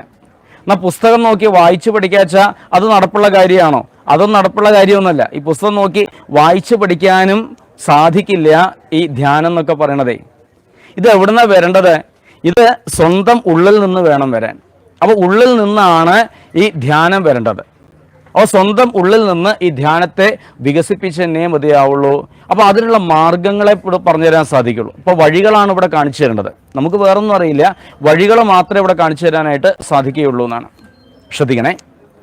ഇനി ഈ ധ്യാനത്തിനായിട്ട് ഒരുങ്ങി പുറപ്പെടുന്നതിന് മുമ്പ് 2 തടസ്സങ്ങൾ ഈ ധ്യാനത്തിനുണ്ട് എന്നാണ്. ആ തടസ്സങ്ങളെയും നാം മനസ്സിലാക്കണം. അപ്പം എന്താ ഈ 2 തടസ്സങ്ങൾ? ഒന്ന് ബാഹ്യമായിട്ടുള്ള തടസ്സമാണ്, 1. 2 ആന്തരികമായിട്ടുള്ള തടസ്സമാണ്. മനസ്സിലാവുണ്ടോ? കേട്ടില്ലേ? പറഞ്ഞത് കേട്ടുമല്ലോ അല്ലേ? ഒന്ന് ബാഹ്യമായിട്ടുള്ള തടസ്സമാണ്, അടുത്തത് ആന്തരികമായിട്ടുള്ള തടസ്സമാണ്. അപ്പം എന്താ ഇങ്ങനെ പറഞ്ഞാൽ? ഇപ്പോൾ ബാഹ്യമായിട്ടുള്ള തടസ്സം എന്ന് പറഞ്ഞു കഴിഞ്ഞാൽ, ഇപ്പോൾ നമ്മൾ ധ്യാനിക്കാനായിട്ട് ഇരുന്നു, ഇപ്പോൾ ധ്യാനമൊക്കെ പോട്ടെ, ഇപ്പോൾ ഭാഗവതം കേൾക്കാനായിട്ട് ഇരുന്നു. ഇപ്പോൾ നമ്മളെല്ലാവരും ശ്രദ്ധയോട് കൂടിയിട്ട് ഭാഗവതം ഇങ്ങനെ കേട്ടുകൊണ്ടേ ഇരിക്കണം. അപ്പോൾ ബാഹ്യമായിട്ട് പല ചലനങ്ങളും അവിടെ ഉണ്ടായി എന്ന് വരാം, അല്ലേ? ഒന്നിപ്പോൾ കണ്ടുവല്ലോ. ബാഹ്യമായിട്ട് പല ചലനങ്ങളും അവിടെ ഉണ്ടായി എന്ന് വരാം. അപ്പോൾ എന്താ സംഭവിക്കണത്? പതുക്കെ ഇതെന്താ അവിടെ, ഇതെന്താ അവിടെ, ഇതെന്താ അവിടെ, ഈ ശ്രദ്ധ പാളിപ്പോവുകയാണത്. ശ്രദ്ധയുടെ പാളിപ്പോവുകയാണത്. ഇപ്പൊ നിങ്ങൾ ശ്രദ്ധിച്ചിട്ടുണ്ടാവണം, ഇന്നിപ്പോ രണ്ടാമത്തെ ദിവസം കഥ പറയുന്ന സമയത്ത് ഈ വേദിയിൽ ഈ കഥ പറയുന്ന ആള് മാത്രമേ ഉള്ളൂ, അല്ലേ? ഈ പ്രസംഗിക്കുന്ന ആൾ മാത്രമേ വേദിയിലുള്ളൂ. ബാക്കിയുള്ളവർക്ക് ഇരിക്കാൻ പറ്റാഞ്ഞിട്ടോ ഇരിക്കണ്ടാച്ചിട്ടോ അല്ല, ഒരു കാരണവശാലും ഇങ്ങനെ പറഞ്ഞുകൊണ്ടിരിക്കുമ്പോൾ ഒരു കാരണവശാലും ആരും ഇങ്ങോട്ടേക്ക് കയറി വരരുത് എന്ന ദുർബുദ്ധിയോട് കൂടിയിട്ടാണ്. എന്താ വെച്ചാൽ ആരെങ്കിലും ഒരാൾ എഴുന്നേറ്റ് അങ്ങോട്ട് നടക്കുമ്പോൾ 10-25 ആളുകളുടെ ശ്രദ്ധ അങ്ങോട്ട് പാളിപ്പോവുകയാണത്. ഒരാൾ എണീറ്റാൽ മതി, ഒരു 10-25 ആൾക്കാരുടെ ശ്രദ്ധയാണ് അങ്ങോട്ട് പാളിപ്പോവുക, അല്ലേ? നമ്മളൊക്കെ സാധാരണക്കാരനെ ധ്യാനിക്കുമ്പോഴത് പറ്റാറുണ്ട്. ഇതിങ്ങനെ പാളിപ്പോവുകയാണത്, പിടിച്ചാൽ കിട്ടില്ല. അതിന് മറ്റുള്ളവരെ കുറ്റപ്പെടുത്തിയിട്ട് കാര്യമുണ്ടോ? ഇപ്പതാ നടക്കേണ്ടവർക്ക് നടക്കണം, വർത്താനം പറയേണ്ടവർക്ക് വർത്താനം പറയണം, ഓടേണ്ടവർക്ക് ഓടണം. ഇതൊക്കെ അതിൻ്റെ ഒരു ഭാഗമാണ്. അപ്പോൾ വേറൊരാളുടെ ചലനം നിമിത്തം നമ്മുടെ ശ്രദ്ധ പാളുന്നുണ്ട് എങ്കിൽ അതാരുടെ കുഴപ്പമാണ്? നമ്മുടെ കുഴപ്പമാണ്, നമ്മുടെ മനസ്സിൻ്റെ പോരായ്മയാണ്. ഇത് ബാഹ്യമായിട്ടുള്ളത്. ഇനി ആന്തരികമായിട്ടുള്ളത് എന്ന് പറഞ്ഞാൽ, ഇപ്പൊ നമ്മളൊക്കെ ഇവിടെ ഇരിക്കുന്നുണ്ട്, ഇപ്പൊ നിങ്ങളെല്ലാവരും ഇവിടെ തന്നെ ഇരിക്കുന്നുണ്ട്. ഒട്ടുമുക്കാലും ഈ സദസ്സ് നിറഞ്ഞിരിക്കുകയാണത്. നന്നായി, സന്തോഷം. എല്ലാവരും ഇവിടെ തന്നെ ഇരിക്കുന്നില്ലേ? ഇവിടെ തന്നെ ഇരിക്കുന്നില്ലേ? അപ്പം സംശയം വന്നു, ഞാനിവിടെ ഉണ്ടോ, ഞാനിവിടെ ഉണ്ടോ, ഞാനിവിടെ ഉണ്ടോ? എന്തിനാ അധികം പറയണത്? ഈ സംസാരിക്കുന്ന ഈ വ്യക്തി ഇപ്പോൾ സമയം 11:35. ഇതിനിടയ്ക്ക് ഒരു 45 തവണ ഒന്ന് കോഴിക്കോട് ബേപ്പൂര് വരെയൊക്കെ പോയിട്ട് വന്നിട്ടുണ്ട്. നിങ്ങൾ ആരും കണ്ടിട്ട് കൂടിയില്ല. ഇത് മനസ്സിൻ്റെ പ്രത്യേകത. ഇതിങ്ങനെ അങ്ങോട്ടും ഇങ്ങോട്ടും ഓട്ടി ഓട്ടി ഓട്ടി കളിച്ചുകൊണ്ടിരിക്കുക. അപ്പം അങ്ങനെ ചലിക്കുന്നതായിരിക്കുന്ന ആ മനസ്സിനെ ഒന്നിലേക്ക് അടുപ്പിക്കണം, ഒന്നിനോട് ചേർക്കണം. അതിനുള്ള മാർഗമാണ് ധ്യാനത്തിലൂടെ അതിൻ്റെ ആരംഭഘട്ടത്തിൽ ഇവിടെ പറയുന്നത്. എന്താ വെച്ചാൽ നേരെ ഇങ്ങോട്ട് കെട്ടിപ്പൊക്കാൻ സാധിക്കില്ല. ഘട്ടം ഘട്ടമായിട്ട് മാത്രമേ നമുക്ക് എന്തും പണിയാനായിട്ട് സാധിക്കുള്ളൂ. ആദ്യം തന്നെ മേൽക്കൂര കൊണ്ടുവച്ചിട്ട് കാര്യമുണ്ടോ? ഇല്ല. ഏറ്റവും അവസാനമാണ് താഴികക്കുടം കൊണ്ടുവയ്ക്കുക. ഏറ്റവും അവസാനം, ആദ്യമല്ല. ആദ്യം വേണ്ടത് എന്താ? ആദ്യം വേണ്ടത് അവിടെ ആ അടിത്തറയൊക്കെ ഇങ്ങോട്ട് ഉറപ്പിക്കുക, എന്നിട്ട് വേണം മുകളിലേക്ക് പണിയാനായിട്ട്. അപ്പോൾ ഇതേപോലെ വിചാരിച്ചാൽ മതി. പ്രിയപ്പെട്ടവരെ, എന്ത് ചെയ്യണം? ധ്യാനത്തിന് പാകത്തിനാക്കി എടുക്കാൻ, ധ്യാനിക്കാൻ നമ്മുടെ മനത്തെ പാകത്തിനാക്കി എടുക്കാൻ വേണ്ടി ചെയ്യാനുള്ള വഴികളാണ് 28-ാമത്തെ അധ്യായത്തിലെ 2-ാമത്തെ ശ്ലോകം മുതൽക്ക് ചില ശ്ലോകത്തിൽ പറയുന്നത്. അത് വായിക്കുമ്പോൾ തന്നെ അർത്ഥവും മനസ്സിലാക്കാം. സ്വധർമ്മ ആചരണം ശക്ത്യാ വിധർമാച നിവർത്തനം ദൈവാലബ്ധേന സന്തോഷ ആത്മവിത്ത് ചരണാർച്ചനം. സ്വധർമ്മങ്ങൾ ശക്തിയോടുകൂടി ആചരിക്കുക, അന്യധർമ്മങ്ങൾ സ്വീകരിക്കാതിരിക്കുക. ദൈവാധീനം കൊണ്ട് ജീവിതത്തിൽ എന്താണോ വന്നു ചേരുന്നത് ആ വന്നു ചേരുന്നതിനെ നന്നായിട്ട് ഉൾക്കൊള്ളുക. ആത്മവിത്ത് ചരണാർച്ചനം, ആ ശബ്ദം ശ്രദ്ധിക്കുക. ആത്മവിത്ത് ചരണാർച്ചനം. ആത്മവിത്തുക്കളായിട്ട് എപ്പോഴും നല്ല ബന്ധം വെച്ചോളാനാണ് പറഞ്ഞത്. ആരെയും ആത്മവിത്തുകൾ? നേരത്തെ പറഞ്ഞ സാധുക്കളാണ്, സജ്ജനങ്ങളാണ്. അപ്പോൾ സജ്ജനങ്ങളായിട്ട് എപ്പോഴും നല്ല ബന്ധം വയ്ക്കുക. ഗ്രാമ്യധർമ്മ നിവർത്തിച്ച മോക്ഷധർമ്മ രതിസ്വത. ഇപ്പൊ ഗ്രാമ്യങ്ങൾ, ഈ പുരുഷാർത്ഥങ്ങളിൽ ആദ്യത്തെ 3 ഗ്രാമ്യം എന്ന് പറയാറുണ്ട്. അത് ഒരു പക്ഷമാണ്. അപ്പൊ ഏതൊക്കെയാ? ധർമ്മം, അർത്ഥം, കാമം. അപ്പൊ അതിൽ നിന്ന് മനസ്സിനെ മോചിപ്പിച്ചിട്ട് മോക്ഷത്തിലേക്ക് മനസ്സിനെ കൊണ്ടുപോകുക, മോക്ഷധർമ്മത്തിലേക്ക് മനസ്സിനെ ഉറപ്പിക്കുക. അതാണ് മോക്ഷധർമ്മ രതിസ്വത. അത് ഭക്തിമാർഗം സ്വീകരിക്കുക എന്ന് അർത്ഥം. അത് കഴിഞ്ഞ് മിതത്വം പാലിക്കുക, എല്ലാറ്റിലും ഒരു മിതത്വം പാലിക്കുക. പിന്നീട് എന്താ വേണ്ടത്? പിന്നീട് വേണ്ടത് വിവിക്തത. ഇതൊക്കെ കഴിഞ്ഞ അധ്യായത്തിലും പറഞ്ഞതാ, അല്ലേ? ഏകാന്തത ശീലിക്കുക, അഹിംസയെ ആചരിക്കുക. അഹിംസയെ ആചരിക്കുക വെച്ചാൽ ഒരു പ്രാണിയെ പോലും മാനസികമായിട്ടോ ശാരീരികമായിട്ടോ ഉപദ്രവിക്കാതിരിക്കുക. അപ്പൊ അഹിംസയെ ആചരിക്കുക, ബ്രഹ്മചര്യം പാലിക്കുക. യാവത് അർത്ഥപരിഗ്രഹ, ആവശ്യത്തിന് മാത്രമേ സമ്പാദിക്കാവൂന്ന. അനാവശ്യമായിട്ട് ഒന്നും സമ്പാദിച്ചു കൂട്ടരുത്, ആവശ്യത്തിന് മാത്രം സമ്പാദിച്ച് ഒന്ന് ശീലിക്കാം. ആവശ്യത്തിൽ കൂടുതൽ സമ്പാദിക്കുന്നവനെ ശ്രീമദ് ഭാഗവതം സപ്തമസ്കന്ധത്തിലെ ഒരു പ്രത്യേക ഘട്ടത്തിൽ ഒരു പ്രത്യേക പേരിൽ വിളിക്കുന്നുണ്ട്. സപ്തമത്തില് നരസിംഹാവതാരം കഴിഞ്ഞിട്ട ചില അധ്യായങ്ങളുണ്ട്, 10 മുതൽ 15 വരെയുള്ള അധ്യായങ്ങൾ. ഒട്ടുമുക്കാലും സപ്താഹങ്ങളിൽ ആ ഭാഗം കണ്ട് വിഴുങ്ങിക്കളയും. കാരണം എന്താ വെച്ചാൽ 3-ാമത്തെ ദിവസമാണ് ഈ നരസിംഹാവതാരം വരിക. അന്ന് വൈകുന്നേരം ഭൂം എന്ന് പറഞ്ഞ നരസിംഹാവതാരം അങ്ങോട്ട് പറയും. പിറ്റേന്ന് രാവിലെ ഗജേന്ദ്രമോക്ഷത്തോടു കൂടിയാണ്ട് തുടങ്ങും. വായിക്കാൻ വായിച്ചു പോകും, പക്ഷെ പറയുമ്പോൾ ചില ഭാഗങ്ങൾ വിഴുങ്ങിക്കളയും. പറയുമ്പോഴേ അതിൻ്റെ സ്വാതന്ത്ര്യമുള്ളൂ, വിട്ടുകളയും. അപ്പോൾ അവിടെ പറയുന്നൊരു ഭാഗമുണ്ട്, ആവശ്യത്തിൽ കൂടുതൽ സമ്പാദിക്കുന്നവനെ സ്വസ്ഥേന ദണ്ഡമർഹതി. നല്ല മലയാളത്തിൽ പറഞ്ഞ അവൻ കള്ളനാണ്, അവൻ ഈശ്വരന്റെ ശിക്ഷയ്ക്ക് പാത്രമാണ്. ഈശ്വരന്റെ ശിക്ഷയാണ് അസുഖമായിട്ടും മറ്റു ബുദ്ധിമുട്ടുകളായിട്ടും ഒക്കെ വരുന്നത്. എന്താ വെച്ചാൽ ഈശ്വരൻ അറിയാം ഇയാൾക്ക് എന്നതേ ആവശ്യമുള്ളൂ. അപ്പൊ ആവശ്യത്തിൽ കൂടുതൽ സമ്പാദിക്കാൻ പാടില്ല. യാവത് അർത്ഥപരിഗ്രഹ. പിന്നെ നമുക്കൊക്കെ ഉള്ളൊരു ഗുണം എന്താ വെച്ചാൽ ആവശ്യത്തിന് അന്തമില്ലാത്തതുകൊണ്ട് വലിയ കുഴപ്പമൊന്നും, അപ്പൊ ഒരുപാട് സമ്പാദിച്ചോളൂ. യാവത് അർത്ഥപരിഗ്രഹ, ബ്രഹ്മചര്യം പാലിക്കുക, ശുചിത്വം ഉണ്ടാവണം. അത് ആന്തരിക ബാഹ്യ, ദേഹശുദ്ധി ഉണ്ടാവണം, അതേപോലെ മനഃശുദ്ധി ഉണ്ടാവണം. മൗനം പാലിക്കണം. സദാ ആസനജയ, ആസനജയത്തെ കൈവരിക്കണം. ഇപ്പൊ ധ്യാനിക്കാനല്ലേ പോണത്.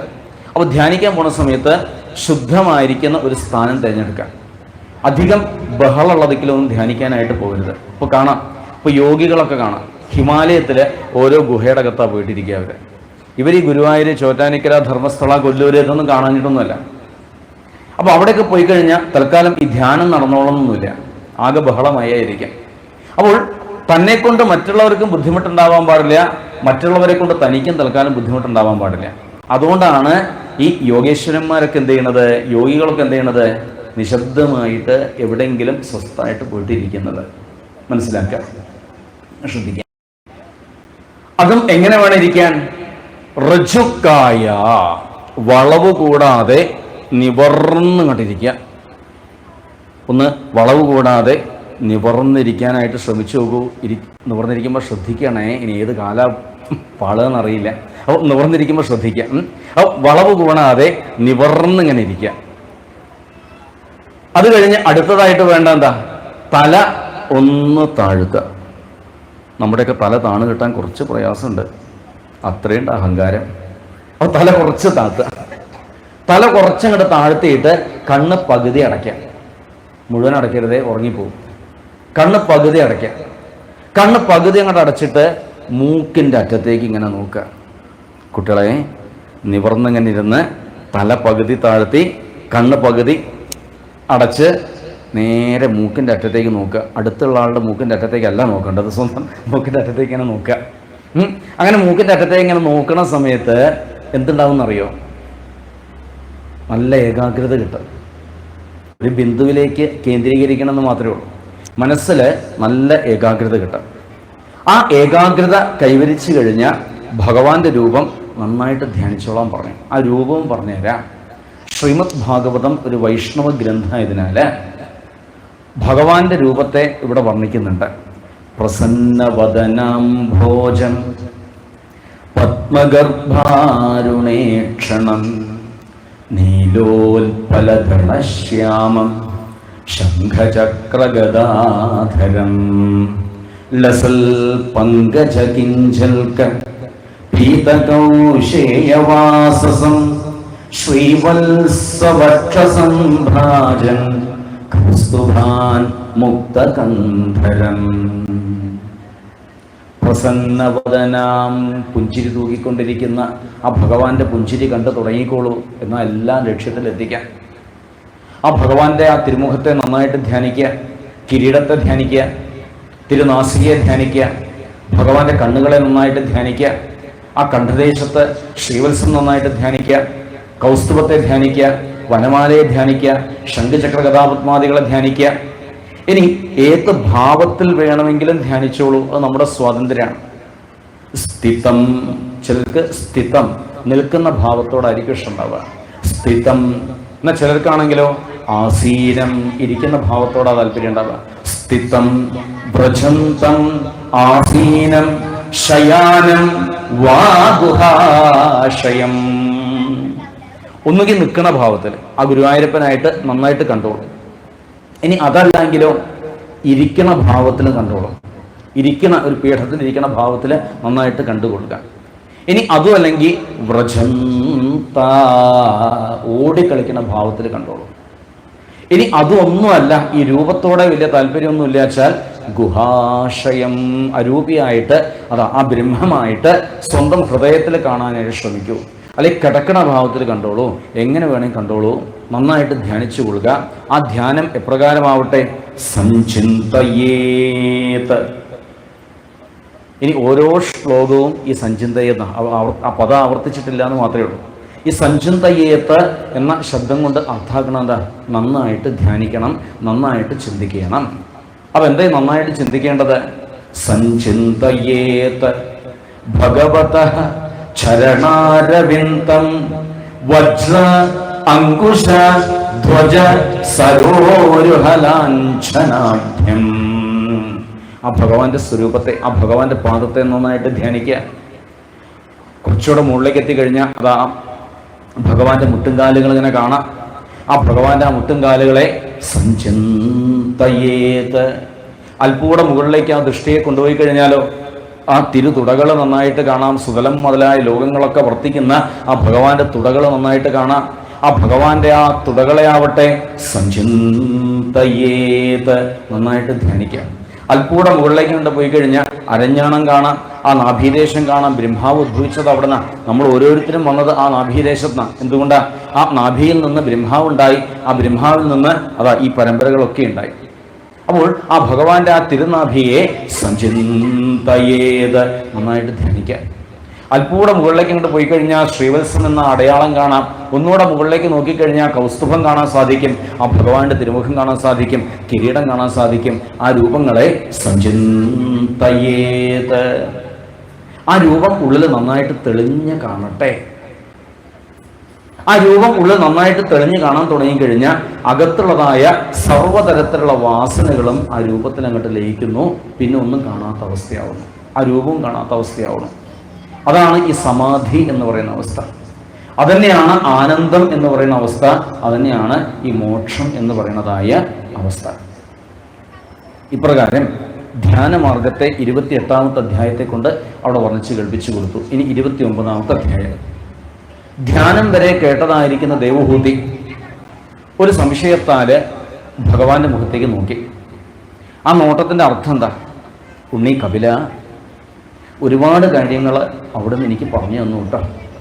വൈശേഷികം പറഞ്ഞു തന്നിട്ടുണ്ട്, ജ്ഞാനമാർഗം പറഞ്ഞു തന്നിട്ടുണ്ട്, സാഖ്യം പറഞ്ഞു തന്നിട്ടുണ്ട്, ഇതാ ഇപ്പോൾ ധ്യാനത്തെ പറഞ്ഞു തന്നിട്ടുണ്ട്. ഇതൊക്കെ ഈ പറയണ സമയത്ത് കേൾക്കാൻ വലിയ ബുദ്ധിമുട്ടൊന്നും തോന്നുന്നില്ല. ഇവിടെ ഇരുന്നുകൊണ്ട് ഈ പറയാനും വലിയ ബുദ്ധിമുട്ടൊന്നും തോന്നുന്നില്ല. ഇപ്പം ശ്രദ്ധിക്കുന്ന നിങ്ങളെപ്പോലുള്ള നല്ല ആളുകൾ കുറേ ഉണ്ടാവുന്ന സമയത്ത് ഇവിടെ ഇരുന്നുകൊണ്ട് പറയാനും ഒരു ബുദ്ധിമുട്ടില്ല, അവിടെ ഇരുന്നുകൊണ്ട് കേൾക്കാനും വലിയ ബുദ്ധിമുട്ടുണ്ട് എന്ന് തോന്നുന്നില്ല, അല്ലേ? കേൾക്കാനും വലിയ ബുദ്ധിമുട്ടുണ്ട് തോന്നുന്നില്ല. പക്ഷേ ഈ ബുദ്ധിമുട്ടുണ്ടാവുന്നത് എവിടെയാ? ഈ വിഷമം ഉണ്ടാവുന്നത് എവിടെയാ? ഇതൊക്കെ ഈ പ്രാവർത്തികമാക്കി മാറ്റണം എന്ന് പറയുമ്പോഴാണ് കുറേശ്ശെ ബുദ്ധിമുട്ടുണ്ടാവുന്നത്. ഏതായാലും കാപിലേയം അങ്ങനെ ആരും ഇത്ര ശ്രദ്ധയോടുകൂടി കേൾക്കാറൊന്നുമില്ല. അത് നല്ല ശ്രദ്ധയുള്ള സദസ്സിന് മുമ്പിലേ ഇത് പറയാനും നിൽക്കാറുള്ളൂ. അല്ലെങ്കിൽ നേരത്തെ പറഞ്ഞ പോലെ അങ്ങോട്ട് പിഴുങ്ങയ്യ, നേരെ അടുത്ത പ്രകടനത്തിലേക്ക് അങ്ങോട്ട് ചാടും. കണ്ടതുകൊണ്ട് മാത്രമാണ് ഈ കാപിലേയത്തെ പറയാനായിട്ട് ഒരു സാഹസം, ചെറിയൊരു ശ്രമം ഇവിടെ നിന്ന് നടത്തുന്നത്. ശ്രദ്ധിക്കണേ, ഇത് പറഞ്ഞുകൊണ്ടിരിക്കാനൊന്നും വിഷമമില്ല. അപ്പോൾ നിങ്ങളൊക്കെ വളരെ ശ്രദ്ധയോടുകൂടി കേട്ടതുകൊണ്ട് വളരെ സന്തോഷമുണ്ട്. എന്നാൽ കുറച്ചത് ഈ പ്രാവർത്തികമാക്കണം എന്ന തോന്നൽ നിങ്ങൾ ചിലർക്കെങ്കിലും ഇല്ലാതിരിക്കില്ല, അല്ലേ? ചിലർക്കെങ്കിലും ഇല്ലാതിരിക്കില്ല. അപ്പോൾ നമുക്കൊരു കാര്യം ചെയ്യാം. ഭാരവാഹികളോട് പറഞ്ഞിട്ട് നാളെ ഇവിടെ കൊണ്ടുവച്ച സർവ്വ കസേലകളും അപ്ലോഡ് ചെയ്യാൻ പറയാം, കൊണ്ടുപോയിക്കൊള്ളാൻ പറയാം. എന്നിട്ട് നാളെ മുതൽക്ക് എന്താ ചെയ്യേണ്ട അറിയോ? ഇവിടെ ഷീറ്റ് നിരത്തി അങ്ങോട്ട് വിരിക്കും. നാളെ മുതൽക്ക് എല്ലാവരും രാവിലെ ഇവിടെ 6:30 വരിക, 6 മണിക്ക് വരിക. സഹസ്രനാമത്തിന് കണക്കായിട്ട് ചമ്രം പടിഞ്ഞിരിക്കുക, ഋജുക്കായ, നേരത്തെ ഇവിടെ പറഞ്ഞ പോലെ വളവ് കൂടാതെ നിവർന്നിരിക്കുക, പറ്റുമെങ്കിൽ തല കുറച്ച് താഴ്ത്തുക, സാധിക്കുമെങ്കിൽ കണ്ണ് പകുതി അടയ്ക്കുക, എന്നിട്ട് മൂക്കിന്റെ അറ്റത്തേക്ക് നോക്കിയിട്ട് 14-ാം തീയതി ഉച്ച വരെ എവിടെയും പോകണ്ട, ഇവിടെ തന്നെ ഇരുന്നോളൂ എന്ന് പറഞ്ഞു കഴിഞ്ഞാൽ അതിപ്പോൾ നടപ്പുള്ള കാര്യമാണോ? അത് ഈ പറയണാൾക്ക് ബുദ്ധിമുട്ടാവും, കേൾക്കുന്നവർക്കും ബുദ്ധിമുട്ടാവും. ചിലപ്പോൾ ചിലർക്ക് പറ്റുമായിരിക്കാം, ഇല്ല എന്നും പറയുന്നില്ല, പറ്റുമായിരിക്കാം. അപ്പൊ ഏവർക്കും ഈ പ്രാപ്യമായത്, എളുപ്പമുള്ളത്, അങ്ങനെ ഒരു മാർഗമുണ്ട് എന്ന് പറഞ്ഞു കേട്ടിട്ടുണ്ട്. ആ മാർഗത്തെ കുറിച്ചാണ് കൂടുതലായിട്ട് അറിയേണ്ടത്. അങ്ങനെ ഒരു മാർഗമുണ്ട്. ആ മാർഗമാണ് ഭക്തി മാർഗം. ഭക്തി എന്ന് കേൾക്കുമ്പോൾ തന്നെ ഒരു പ്രത്യേക സുഖാണ്. ഭക്തി മാർഗം, ഭക്തിയെക്കുറിച്ച് കേൾക്കണം. 29-ാമത്തെ അധ്യായം ഭക്തി യോഗമാണ്. 29-ാമത്തെ അധ്യായം ഭക്തിയെക്കുറിച്ച് ആധികാരികമായിട്ട് സംസാരിക്കുന്നത് ശ്രീ നാരദ മഹർഷിയാണ്. അദ്ദേഹത്തിൻ്റെ ഒരു ഗ്രന്ഥം തന്നെയുണ്ട്, നാരദ ഭക്തി സൂത്രം. 84 സൂത്രങ്ങളാണത്. സൂത്രം എന്ന് വെച്ചാൽ വലിയ കാര്യങ്ങൾ ചുരുക്കത്തിൽ പറയണതാണ് ഈ സൂത്രം എന്ന് പറയുന്നത്. സൂത്രവാക്യം എന്നൊക്കെ പറയുമല്ലോ. ആ ഭക്തി സൂത്രം അദ്ദേഹം ആരംഭിക്കണ തന്നെ അതിൽ 1-ാമത്തെ സൂത്രം ഉണ്ട്. 1-ാമത്തെ സൂത്രം എന്താ വെച്ചാൽ അധാതോ ഭക്തിം വ്യാഖ്യാസ്യാമ. ഇതാണ് പ്രഥമ സൂത്രം, 1-ാമത്തെ സൂത്രം. ഇതിൻ്റെ അർത്ഥം എന്താ അറിയോ? നല്ല മലയാളത്തിൽ പറഞ്ഞ, ഒരു ഗ്രാമ്യമായിട്ടുള്ള ശൈലിയിൽ പറഞ്ഞ, എന്നാൽ പിന്നെ കുറച്ചു നേരം ഇവിടെ ഇരുന്ന് ഭക്തിയെക്കുറിച്ച് പറയാം. ഇതാണിപ്പോൾ ഇതപ്പോൾ ഇങ്ങനെ പറഞ്ഞത്, അധാതോ ഭക്തിം വ്യാഖ്യാസ്യാമ. എന്നാലേ കുറച്ചു നേരം നമുക്ക് ഇവിടെ ഇരുന്നുകൊണ്ട് ഭക്തിയെക്കുറിച്ച് പറഞ്ഞാൽ എന്താ? ആട്ടെ, ഈ അധ എന്ന ശബ്ദം എപ്പോഴും ഉപയോഗിക്കാൻ പറ്റിയതല്ല. അത്ര മഹത്വം ഉള്ളപ്പോൾ മാത്രമേ അധ എന്ന ശബ്ദം ഉപയോഗിക്കുള്ളൂ. ഭാഗവതം വായിച്ച് പരിചയമുള്ളവരാണെങ്കിൽ നിങ്ങളുടെ കയ്യിലുള്ള ഗ്രന്ഥം ഒന്ന് ശ്രദ്ധിച്ചാൽ കാണാം. അധ പ്രഥമോധ്യായ, അധ ദ്വിതീയോധ്യായ. കൃഷ്ണാവതാരം തുടങ്ങുമ്പോൾ കാണാം അധ സർവഗുണോപേത. വളരെ ശ്രദ്ധിച്ച് ഉപയോഗിക്കേണ്ടതായിട്ടുള്ള ഒരു മംഗള ശബ്ദമാണ് അധ. മംഗള ശബ്ദമാണ് ഈ അധ എന്ന് പറയുന്നത്. അധ ശ്രീമദ് ഭാഗവത, ഭാഗവതമാകുന്നു ഇത്. അധ ശ്രീമദ് രാമായണ, അധ പ്രഥമ സർഗ, 1-ാമത്തെ സർഗമാകുന്നു അല്ലേ?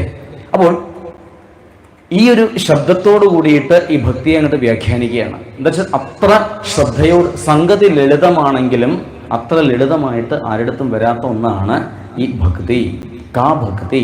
പണ്ട് ശാസ്ത്രങ്ങളോട് ചോദിച്ചു അത്രേ, കാ ഭക്തി, ഭക്തി എന്നാൽ എന്താകുന്നു? അതിന് ശാസ്ത്രങ്ങളുടെ മറുപടി എന്താ വെച്ചാൽ വാസ്തവിജ്ഞാനം. അപ്പൊ അടുത്തൊരു ചോദ്യം വന്നു, വാസ്തവക്കിം, വാസ്തവം എന്ന് പറഞ്ഞാൽ എന്താകുന്നു? അതിനുണ്ട് മറുപടി വിരാഗക എന്നാണ്. വിരാഗക എന്ന് വെച്ചാൽ രാഗം ഇല്ലാത്ത അവസ്ഥ.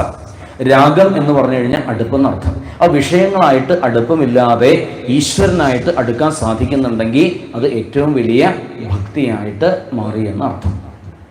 ഇവിടെ കപിലവാസുദേവർ പറയുന്നത് ശ്രദ്ധിക്കാം. 7-ാമത്തെ ശ്ലോകം നോക്കും. ഭക്തിയോഗ ബഹുവിധ മാർഗൈഹി ഭാമിനി ഭാവ്യത്തെ സ്വഭാവ ഗുണമാർഗേണ പുംസാം ഭാവോ വിഭിദ്യതേ. എന്താ ശ്ലോകത്തിൽ പറയുന്നത്? ഭക്തിയോഗ, ഭക്തിയോഗം എന്ന് പറയുന്നത് ബഹുവിധ. ബഹുവിധ എന്നിവിടെ പറഞ്ഞത്, ഇപ്പോൾ ഒരു 100 ആള് ഇവിടെ ഉണ്ടെങ്കിൽ 100 തരത്തിൽ ഈ ഭക്തി ഉണ്ടാവുക. എല്ലാവർക്കും ഒരുപോലെയല്ല ഈ ഭക്തി ഉണ്ടാവുന്നത്. ഇപ്പോൾ ഒരാളെ കണ്ടുവച്ചിട്ട് അയാൾക്ക് ഭക്തി ഉണ്ടെന്ന് നമുക്ക് പറയാൻ പറ്റില്ല, എന്നാൽ ഭക്തി ഇല്ല എന്ന് നമുക്ക് പറയാൻ സാധിക്കില്ല. അപ്പോൾ വേഷം കൊണ്ടോ രൂപം കൊണ്ടോ ഭാവം കൊണ്ടോ അത് ഭക്തനാണ് അല്ലെങ്കിൽ ഭക്തയാണ്, ഭക്തിയില്ല എന്നൊന്നും നമുക്ക് ആധികാരികമായിട്ട് ഒരിക്കലും പറയാൻ സാധിക്കില്ല, പറയാൻ പാടില്ല, പറയാൻ പറ്റില്ല. ഇപ്പം സാധാരണ ഈ ക്ഷേത്രങ്ങളൊക്കെ ആയിട്ട് ബന്ധപ്പെട്ടിട്ട് വല്ല ഈ അനൗൺസ്മെൻ്റ് ഒക്കെ വേണ്ടി വന്നു കഴിഞ്ഞാൽ നമ്മളൊക്കെ ചെയ്യാറുണ്ട്. എന്ത് പറഞ്ഞിട്ട് തുടങ്ങാൻ അറിയാം? ഭക്തജനങ്ങളുടെ ശ്രദ്ധയ്ക്ക്. എന്ത് ധൈര്യത്തിലത് പറയണത്? അകത്തിരിക്കുന്ന പരമേശ്വരൻ മിണ്ടാണ്ടിരിക്കുന്നുണ്ട്. ഒരു ദിവസം വട്ടിയായിട്ട് പുറത്തേക്ക് വന്ന് തനിക്കിത് പറയാനുള്ള അധികാരം ആര് തന്നു എന്ന് ചോദിച്ചാൽ ഉത്തരം മുട്ടി ഒന്നും പറയാനില്ല. അതുകൊണ്ട് അറിവുള്ളവർ, ജ്ഞാനികള്, അവര് അഭിസംബോധന ചെയ്യുക എങ്ങനെയാ? സത്തുക്കളെ, സജ്ജനങ്ങളെ, സജ്ജനങ്ങളുടെ ശ്രദ്ധയ്ക്ക്. എന്നുവെച്ചാൽ ഈ സജ്ജനങ്ങള് എന്ന് വിശേഷിപ്പിക്കാം നമുക്ക്. പക്ഷേ ഭക്തര്, അത് ഭക്തനാണ്, ഭക്തരേ എന്നൊന്നും നമുക്ക് ആർക്കും സർട്ടിഫിക്കറ്റ് കൊടുക്കാനുള്ള അധികാരം നമുക്കില്ല. നമുക്കില്ല എന്ന് മാത്രമേ പറയാൻ സാധിക്കുള്ളൂ. അതിന് ഈശ്വരനാണ് അധികാരി. ശ്രദ്ധിക്കാം. അപ്പോൾ ബഹുവിധ, പലതരത്തിലുണ്ടെന്ന് പറഞ്ഞല്ലോ. അത് എന്തിനെയാണ് ആശ്രയിച്ചിരിക്കുന്നത്? സ്വഭാവ ഗുണ മാർഗേണ. സ്വഭാവ, സ്വഭാവ, തൻ്റെ ഉള്ളിൽ വർത്തിക്കുന്ന ഭാവം.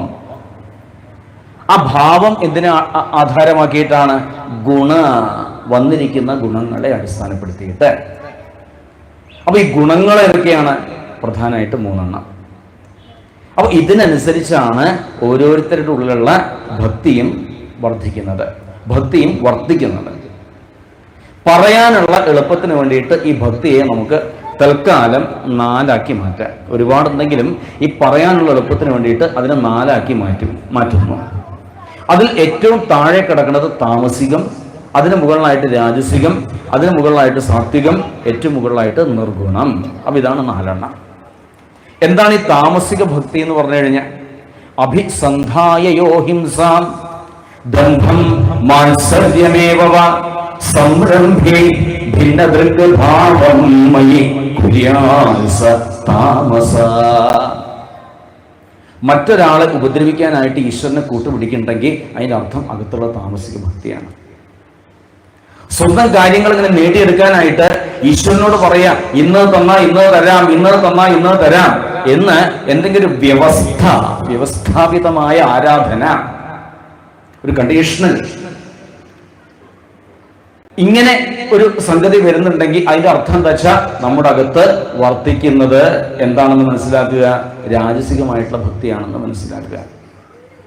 എന്നാൽ പ്രത്യേകിച്ച് ഒന്നും അങ്ങോട്ട് തരാം എന്ന് പറയാതെ തനിക്ക് എന്തൊക്കെയാണോ വേണ്ടത് അത് മാത്രം ചോദിക്കുകയാണെങ്കിൽ അത് സാത്വികമായിട്ടുള്ള ഭക്തിയാണ്. ഒന്നും ചോദിക്കാത്ത അവസ്ഥയിലേക്ക് മനസ്സിനെ കൊണ്ടുപോകാൻ സാധിക്കുകയാണെങ്കിൽ അതാണ് നിർഗുണമായിരിക്കുന്ന ഭക്തി. എത്തേണ്ടത് അവിടെയാണ്. അവിടെ എത്താൻ പറ്റിയിട്ടില്ലെങ്കിൽ നിർഗുണ സാത്വിക തലത്തിലെങ്കിലും നിൽക്കണം എന്നാണ് ഇവിടെ പറയുന്നത്. ഇനി നിർഗുണ ഭക്തന്റെ പ്രത്യേകത എന്താ? മൽ ഗുണശ്രുതി മാത്രേണ, ഈശ്വരീയമായിട്ടുള്ള ഗുണങ്ങള് കേൾക്കേണ്ട മാത്രമേ തന്നെ ആ നിർഗുണ ഭക്തന്റെ മനസ്സ് പരമാത്മാവിനോട്, ഈശ്വരനോട് ചേർന്നിട്ടുണ്ടാകും. എപ്രകാരമാണോ ഹിമഗിരിയിൽ നിന്ന് ഉദ്ഭവിക്കുന്ന ഗംഗ സർവ്വ തടസ്സങ്ങളെയും തട്ടിത്തെറിപ്പിച്ച് ആ ലക്ഷ്യസ്ഥാനത്ത് എത്തിച്ചേരുന്നത്, അതുപോലെ ആ നിർഗുണ ഭക്തന്റെ മനസ്സ് അവിടെ എത്തിയിട്ടുണ്ടാകും. അവിടേക്ക് എത്തണ്ടേ, അവിടേക്ക് ഉയരണ്ടേ, അവിടേക്ക് ഉയരാനുള്ള മാർഗങ്ങളെക്കുറിച്ചും അമ്മയ്ക്കായിട്ട് വർണ്ണിച്ച് കൽപ്പിച്ചു കൊടുത്തു. വളരെ എളുപ്പമാണത്രേ. മദ്ധിഷ്ണ്യ, ദർശന, സ്പർശ, പൂജ, സ്തുതി, അഭിവന്ദനൈഹി. എൻ്റെ ക്ഷേത്രങ്ങളിൽ വരിക, ദർശിക്കുക, പ്രദക്ഷിണം വയ്ക്കുക, നമസ്കരിക്കുക, വന്ദിക്കുക, പൂജിക്കുക, ഇതൊക്കെ ശ്രദ്ധയോട് കൂടിയിട്ട് ചെയ്യുക. ഒരു 10 ദിവസം അടുപ്പിച്ച് അമ്പലത്തിൽ വന്നു കഴിഞ്ഞാലോ, ശ്രീലകത്ത് മാത്രമാണ് ഞാനെന്ന് പറയാനല്ല കേട്ടോ, പിന്നെ ഭൂതേഷു മത് ഭാവനയാ, എല്ലാവരിലും ഞാനാണുള്ളത് എന്ന ആ ബോധത്തെ അകത്ത് ഉറപ്പിച്ചിട്ട് എല്ലാവരെയും ആരാധിക്കും വേണം. അതെങ്ങനെയാ എല്ലാവരെയും ആരാധിക്കുക? ഇപ്പം എല്ലാവരെയും ആരാധിക്കണം എന്ന് പറഞ്ഞു, ഇത് പ്രായോഗികമാണോ എല്ലാവരെയും ആരാധിക്കാൻ? തീർച്ചയായിട്ടും ലളിതമായ മാർഗം പറഞ്ഞുതരാം. എന്താ മാർഗം? മഹതാം ബഹുമാനേന ദീനാനാം അനുകമ്പയ മൈത്രിയാ ചൈവാത്മതുല്യേഷു യമേന നിയമേന ച. എളുപ്പത്തിൽ പറഞ്ഞാൽ മുതിർന്നവരെ കണ്ടു കഴിഞ്ഞാൽ ഒന്ന് തൊഴുക, നമസ്തേ, നമസ്കാരം. അത് ഈശ്വര ആരാധനയായിട്ട് മാറി. സമപ്രായക്കാരായിട്ട് നല്ലൊരു ബന്ധത്തിലേർപ്പെട്ടാൽ അത് ഈശ്വര ആരാധനയായിട്ട് മാറി. കൊച്ചു കുട്ടികളെ കണ്ടു കഴിഞ്ഞാൽ സ്നേഹത്തോടുകൂടി വാത്സല്യത്തോടു കൂടിയിട്ട് അവരോട് ഒരു 2 വാക്ക് പറഞ്ഞു കഴിഞ്ഞാൽ അത് ഈശ്വര ആരാധനയായിട്ട് മാറി. ഇപ്പോൾ ചെറിയ മക്കളെ കാണുമ്പോൾ നമ്മളൊക്കെ ചോദിക്കാറുണ്ട്, നിൻ്റെ പേരെന്താണ്, എത്രാം ക്ലാസ്സിലാണ് പഠിക്കണത്, ഇന്ന് രാവിലെ എന്താ കഴിച്ചത്? ഇതൊക്കെ അറിഞ്ഞിട്ട് നമുക്ക് വല്ല പ്രയോജനമുണ്ടോ, കാര്യമുണ്ടോ? ഇല്ല. എങ്കിലും കുട്ടികളോട് ഇങ്ങനെ ചോദിക്കാറുണ്ട്. അപ്പോൾ കുട്ടികളോട് ഇങ്ങനെ സ്നേഹത്തോടു കൂടി ചോദിക്കണത് എന്തിനു തുല്യമാണത്രേ? അടങ്ങിയൊരു ഭാഗത്ത് ഇരുന്ന് 25 തവണ വിശ്വം വിഷ്ണു ഷഡ്കാരോ ഭൂതഭവ്യാഭവത്പ്രഭോ അനവധി സഹസ്രനാമൊക്കെ ജപിച്ച ഫല ഭഗവാൻ അനുഗ്രഹിച്ചു നൽകുന്നത്. അതേപോലെ സാധുക്കളെ സഹായിക്കുക, കഷ്ടപ്പെടുന്നവരെ അർഹിക്കുന്ന കരങ്ങളിലേക്ക് ദാനം ചെയ്യുക, അവശരായവരെ സഹായിക്കുക, ദീനരോട് ഒരു അനുകമ്പ ഉണ്ടാവുക. ഇതൊക്കെ ചെയ്താൽ തന്നെ വലിയ പുണ്യമാണ്. അതൊക്കെയാണ് ഈശ്വരൻ നമ്മളിൽ നിന്നൊക്കെ പ്രതീക്ഷിക്കുന്നത്. അതൊക്കെ തന്നെയാണ് ഈശ്വര ആരാധന. അപ്പോൾ എല്ലാവരിലും ഉള്ളതായിരിക്കുന്ന ഈശ്വരനെ നന്നായിട്ട് ഉൾക്കൊള്ളാൻ, നന്നായിട്ട് കാണാൻ ശ്രമിച്ചു നോക്കുക. കാരണം ആ ഭഗവാൻ എപ്പോഴും നമ്മുടെ കൂടെയുണ്ട്. പല പല ഭാവത്തിലാണ് നമ്മുടെ കൂടെ വരുന്നത്, നമ്മുടെ അടുത്ത് വരുന്നത് എന്ന് മാത്രം. എന്താച്ചാൽ നമ്മളൊക്കെ ധ്യാനിക്കുന്ന ചിത്രത്തിൽ കാണുന്ന അതേ രൂപത്തിൽ നമ്മുടെ അടുത്ത് ഭഗവാൻ വന്നോളണമെന്നൊന്നുമില്ല കേട്ടോ, വരില്ല. അല്ലെ വെറുതെ ഒന്ന് ആലോചിച്ച് നോക്കൂ, അങ്ങനെയൊക്കെ വന്നാൽ എന്ത് ബുദ്ധിമുട്ടല്ലേ. ഇപ്പോൾ വീട്ടിൽ നത്തപ്പാതിരയ്ക്ക് ഒറ്റയ്ക്ക് ഇങ്ങനെ ഇരിക്കുക, ആരുമില്ല. അത് വെറുതെ പറഞ്ഞു, എൻ്റെ കൃഷ്ണ ഭഗവാനേ മഹാദേവരെ എനിക്ക് പേടിയാവണമല്ലോ, ഒന്ന് എൻ്റെ മുമ്പിൽ വന്നാൽ തിരക്കേടില്ല. ആ പരമേശ്വരന് തോന്നി എന്നാൽ ആ കുട്ടി പേടിക്കണ്ട എന്ന് കരുതിയിട്ട് പുലിത്തോലൊക്കെ കൊടുത്ത് ചിതാഭസ്മൊക്കെ ചാർത്തി അസ്ഥികൂടം കൊണ്ടുള്ള മാലയൊക്കെ കഴുത്തിൽ ചാർത്തിയിട്ട് ശൂലം പിടിച്ചുകൊണ്ട് എന്താ കുട്ടിയേന്ന് ചോദിച്ച് അതിൻ്റെ മുമ്പിൽ വന്നു കഴിഞ്ഞാൽ അപ്പം പോവും ജീവൻ. ഇത് പരമേശ്വരന് നന്നായിട്ട് അറിയാം. അതുകൊണ്ട് നിങ്ങൾ ആരും പ്രതീക്ഷിക്കരുത് ഒരിക്കലും ഭഗവാൻ ഇങ്ങനെയൊന്നും നമ്മുടെ മുമ്പിൽ വരില്ല. അല്ലെങ്കിൽ വന്നാൽ ബുദ്ധിമുട്ടായി 4 കൈയൊക്കെ ആയിട്ട് 8 കൈയൊക്കെ ആയിട്ട് മുമ്പിൽ വന്നു കഴിഞ്ഞാൽ അപ്പം പ്രാണം പോവില്ലേ. ഇത് ഭഗവാൻ നന്നായിട്ട് അറിയണമുണ്ട്. ആ പൊന്നു ഗുരുവായൂരപ്പൻ നമ്മുടെ അടുത്ത് വരുന്നുണ്ട്. എങ്ങനെ വരുന്നുണ്ട്? അച്ഛനായിട്ട് വന്നിട്ടുണ്ട്, അമ്മയായിട്ട് വന്നിട്ടുണ്ട്, ഗുരുക്കന്മാരായിട്ട് വന്നിട്ടുണ്ട്, നമ്മുടെ മക്കളായിട്ട് വന്നിട്ടുണ്ട്. ഏത് ഭാവത്തിലാണോ ഇതാ നമ്മുടെ അടുത്ത് എത്തുന്നത് ആ ഭഗവാൻ. ആ ഭഗവാനെ മനസ്സിലാക്കാൻ പറ്റിയിട്ടില്ല എങ്കിൽ ജീവിതത്തിൽ തന്നെ അത് വലിയ നഷ്ടമാകുന്നു. ആയതിനാൽ പ്രിയപ്പെട്ട അമ്മേ ശ്രദ്ധിക്കൂ. അതിൽ 21ാമത്തെ ശ്ലോകം നോക്കൂ. അതുകൂടി പറഞ്ഞ് ഈ ഭാഗം നിർത്താം. ഒന്ന് ശ്രദ്ധിക്കൂ. 21ാമത്തെ ശ്ലോകം. അഹം സർവേഷു ഭൂതേഷു ഭൂതാത്മാ വസ്ഥിതഃ സദാ തം അവജ്ഞായ മാം മർത്യ കുരുതേ അർച്ചാ വിഡംബനം. ഞാൻ എല്ലായിടത്തും ഉണ്ട്. ഇത് മനസ്സിലാക്കാതെ ആരാണോ ഈ പ്രാകൃതമായി മാത്രം ആരാധിക്കുന്നത്, ഈ പ്രാകൃത ഭജനം എന്താണെന്ന് അറിയണമെങ്കിൽ ഏകാദശത്തിലാണ് പറയുന്നത്. ഒരിടത്ത് മാത്രമേ ഈശ്വരനുള്ളൂ എന്നും പറഞ്ഞ് അവിടെ ആരാധിക്കുന്ന പോലെ കാണിച്ച് വെളിയിലിറങ്ങി മറ്റുള്ളവരെയൊക്കെ ഉപദ്രവിക്കുക. ഇത് പ്രാകൃത ഭക്തനാണ്. അവർ വാസ്തവത്തിൽ എന്നെ ഭജിക്കുകയല്ല ചെയ്യണത്. എന്ത് ചെയ്യുന്നു? കുരുതേ അർച്ചാ വിഡംബനം. അവർ എന്നെ ആരാധിക്കുന്നതായിട്ട് അഭിനയിക്കുകയാണ് ചെയ്യുന്നത്. അവരുടെ ആരാധന എപ്രകാരമാണത്രേ? തൊട്ടടുത്ത ശ്ലോകത്തിന്റെ അവസാന ഭാഗം ശ്രദ്ധിക്കുക. ഭസ്മനി ഏവ ജുഹോതി, ഭസ്മനി ഏവ ജുഹോതി. ഇങ്ങനെ പറഞ്ഞാൽ വെണ്ണീരിൽ ഹോമിക്കുന്നത് പോലെ എന്നാണ്. ഇപ്പോൾ ഹോമം കഴിക്കുമ്പോൾ അഗ്നി നന്നായിട്ട് ജ്വലിക്കണം. എന്നിട്ട് ഹോമിച്ചെങ്കിൽ മാത്രമേ ദ്രവ്യങ്ങൾ ദഹിക്കുള്ളൂ. എന്നാൽ വെണ്ണീരിൽ ഹോമിച്ചാൽ എന്താ ഉണ്ടാവുക? അത് അവിടെ തന്നെ ബാക്കി ഉണ്ടാവും. ഇതേപോലെയാണ് ഈ പ്രാകൃതാവസ്ഥ. ആയതിനാൽ അമ്മേ ശ്രദ്ധയോടുകൂടിയിട്ട് എന്നെ ഉൾക്കൊള്ളാൻ, എന്നെ മനസ്സിലാക്കാനായിട്ട് ശ്രമിക്കുക. തുറന്ന് ജീവൻ്റെ പ്രാരബ്ധത്തെക്കുറിച്ച് വർണ്ണിച്ച് കേൾപ്പിച്ചു കൊടുത്തു. അത് കഴിഞ്ഞ് ജീവഗതിയെക്കുറിച്ച് വർണ്ണിച്ച് കേൾപ്പിച്ചു കൊടുക്കേണ്ടത് അത് മറ്റേതെങ്കിലും അവസരത്തിൽ നമുക്ക് കൂടുതലായിട്ട് വിസ്തരിക്കാം. ജീവഗതിയെക്കുറിച്ച് പറഞ്ഞ് കേൾപ്പിച്ചു കൊടുക്കേണ്ടത് 32ാമത്തെ അധ്യായത്തിലാണെങ്കിൽ കർമ്മത്തെക്കുറിച്ചും കർമ്മഫലങ്ങൾ, സഞ്ചിത ആഗന്തുക പ്രാരബ്ധ കർമ്മങ്ങളും അതിൻ്റെ ഫലങ്ങളെക്കുറിച്ചും ആണ് പിന്നീട് വർണ്ണിച്ച് കേൾപ്പിച്ചു കൊടുക്കുന്നത്. ഇപ്പോൾ നമ്മളൊക്കെ ഇവിടെ വരാനും ഇരിക്കാനും കാരണം ഈ കർമ്മത്തിൻ്റെ ഫലമാണത്രേ. ഇവിടെ വെച്ചാൽ ഈ ഭൂമിയിൽ സംസാരത്തിൽ വരാനും ഇരിക്കാനും കാരണം അവരവരുടെ കർമ്മത്തിൻ്റെ ഫലമാണ്. അപ്പോൾ എല്ലാ കർമ്മങ്ങൾക്കും അതിൻ്റേതായിട്ടുള്ള ഫലമുണ്ട്. അപ്പോൾ ഏതൊക്കെ ഈ കർമ്മങ്ങൾ? 3 എണ്ണമാണ്. സഞ്ചിത കർമ്മങ്ങൾ, ആഗന്തുക കർമ്മങ്ങൾ, പ്രാരബ്ധ കർമ്മങ്ങൾ. ഇനി ഇതെന്താണെന്ന് ആലോചിച്ച് ഈ 12 മണി ആയ സമയത്ത് തല പുകയ്ക്കരുത്. ഇതെന്താ ഇപ്പോൾ ഈ സഞ്ചിത കർമ്മങ്ങൾ, ഇതെന്താ ഇപ്പോൾ ഈ പ്രാരബ്ധ കർമ്മങ്ങൾ? മനസ്സിലാവാൻ വേണ്ടി പറഞ്ഞുതരാം. ചില കർമ്മങ്ങൾ ചെയ്താൽ ഉടനെ അതിൻ്റെ ഫലം കിട്ടും. ചില കർമ്മങ്ങൾ ചെയ്താൽ കുറച്ച് കാലം കഴിഞ്ഞിട്ട് അതിൻ്റെ ഫലം കിട്ടുക, ചില കർമ്മങ്ങൾ ചെയ്താലോ വളരെ കാലം കഴിഞ്ഞിട്ടാണ് അതിൻ്റെ ഫലം കിട്ടുക. ഇപ്പൊ നമ്മുടെ ഈ കുട്ടികളൊക്കെ ഒരു മാസം മുമ്പ് പരീക്ഷ എഴുതിയവരാ അല്ലേ? 1.5 മാസം മുമ്പ് പരീക്ഷ എഴുതിയ കുട്ടികളാണ് ഈ ഇരിക്കുന്നത്. ഈ കുട്ടികള് ഒന്നുകിൽ ചിരിക്കും അല്ലെങ്കിൽ കരയും 2 മാസം കഴിഞ്ഞാൽ. അപ്പൊ ഈ 2 മാസം കഴിഞ്ഞിട്ട് ഈ മക്കൾ ചിരിക്കാനും കരയാനും കാരണം എന്താ? ഒരു 2 മാസം മുമ്പ് ചെയ്ത കർമ്മത്തിന്റെ ഫലമാണ് അവരപ്പം അനുഭവിക്കുന്നത് അല്ലേ? ഇങ്ങനെയാണ് ചില കർമ്മങ്ങളുടെ അവസ്ഥ. പിന്നെ കത്തുന്ന തീയിൽ പോയിട്ട് കൈയിടുക എന്നുള്ളൊരു കർമ്മ, അതിന്റെ ഫലം 2 മാസം കഴിഞ്ഞിട്ടാണോ കിട്ടുക? അല്ല, ഉടനെ കിട്ടി. അപ്പൊ ചില കർമ്മങ്ങളുടെ ഫലം എങ്ങനെ? ഉടനെ കിട്ടും. ഇപ്പൊ മണ്ണിൽ തേങ്ങ കുഴിച്ചിട്ട് ആ പിറ്റേന്ന് നോക്കിയാൽ ഒന്നും ഉണ്ടാവില്ല. ഒരു 15 കൊല്ലം കഴിഞ്ഞിട്ട് പോയി നോക്കിയാൽ അവിടെ തെങ്ങുണ്ടാവും, തേങ്ങ ഉണ്ടാവും. എന്താ കാരണം? 15 കൊല്ലം മുമ്പ് ചെയ്ത കർമ്മത്തിന്റെ ഫലം. ഇതന്നെയാണ് നമ്മുടെയൊക്കെ അവസ്ഥ. നമ്മുടെയൊക്കെ കർമ്മം എന്താണ് നമുക്ക് തന്നെ തിരിച്ചറിയില്ല. അപ്പോൾ വേണ്ടത് എന്താ വെച്ചാൽ ഇതിന്നൊക്കെ രക്ഷപ്പെടുക വേണ്ടത്. ഇതൊക്കെ രക്ഷപ്പെട്ട് പുറത്തേക്കാണ് ഇറങ്ങണം. ഈ വലയത്തിൽ പുറത്തിറങ്ങണമെങ്കിൽ ആത്മാർത്ഥമായിട്ടുള്ള ഭക്തി ഉണ്ടാവണം. അമ്മയ്ക്ക് പറഞ്ഞു തരേണ്ടതായിട്ടുള്ള സംഗതികളൊക്കെ പറഞ്ഞു തന്നിരിക്കുന്നു. അമ്മ തൊഴുതു, നമസ്കരിച്ചു. ആ അമ്മയാവട്ടെ പുണ്യതീർത്ഥമായിട്ട് മാറി. സിദ്ധപദം എന്ന പേരിൽ പിൽക്കാലത്ത് അറിയപ്പെട്ടു എന്നാണ്.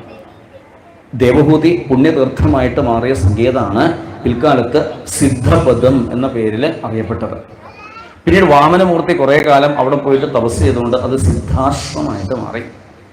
ആ സിദ്ധാശ്രമത്തിൽ വെച്ച് വിശ്വാമിത്രൻ യാഗം കഴിക്കുമ്പോൾ ആ യാഗരക്ഷയ്ക്കായിട്ട് രാമലക്ഷ്മണന്മാർ അവിടെ പോയിട്ടുണ്ട്. ഇതൊക്കെയാണ് ആ സങ്കേതം, ആ സ്ഥാനമായിട്ട് ബന്ധപ്പെട്ടുള്ള മറ്റ് കഥകളൊക്കെ. ഏതായാലും ഒരു ഫലശ്രുതി ഇവിടെ പറയുന്നുണ്ട്. ആരാണോ ശ്രദ്ധയോടുകൂടിയിട്ട് കാപിലേയം പഠിക്കുന്നത്, കപിലോപദേശം പഠിക്കുന്നത്, അവരുടെ ബുദ്ധി ഉറച്ചിരിക്കും എന്ന് പറഞ്ഞുകൊണ്ടാണ്, ഭഗവാനിൽ ഉറച്ചിരിക്കും എന്ന് പറഞ്ഞുകൊണ്ടാണ് ഈ പ്രകരണം ഇവിടെ കഴിയുന്നത്. ഇനി ദക്ഷയാഗം, ധ്രുവചരിത്രം മുതലായിരിക്കുന്ന കഥകളൊക്കെയാണ് കേൾക്കാനുള്ളത്. ആ ഭാഗങ്ങളൊക്കെ ഉച്ച കഴിഞ്ഞ് നമുക്ക് കേൾക്കാം. അതീവ ശ്രദ്ധയോടുകൂടിയിട്ട് ഇത്രയും നേരം ഭാഗവതം ശ്രമിച്ചുകൊണ്ടിരിക്കുന്ന എല്ലാവരുടെയും പാദങ്ങളിൽ മനസ്സാ നമസ്കരിക്കുന്നു. ഭഗവാന്റെ അനുഗ്രഹം ഏവർക്കും ധാരാളമായിട്ട് ഉണ്ടാവട്ടെ എന്ന് പ്രാർത്ഥിക്കുന്നു. പ്രിയ ബന്ധുക്കളെ, മറക്കാതെ എല്ലാവരും 3 മുതൽ 3 മണിക്ക് കൃത്യമായിട്ട് ഇനിയും തുറന്നുള്ള ഭാഗവത തത്വങ്ങൾ കേൾക്കാൻ കൂടെ ഉണ്ടാവണം എന്ന് പ്രാർത്ഥിക്കുകയാണ്. ഹരേ കൃഷ്ണ, ഹരേ കൃഷ്ണ.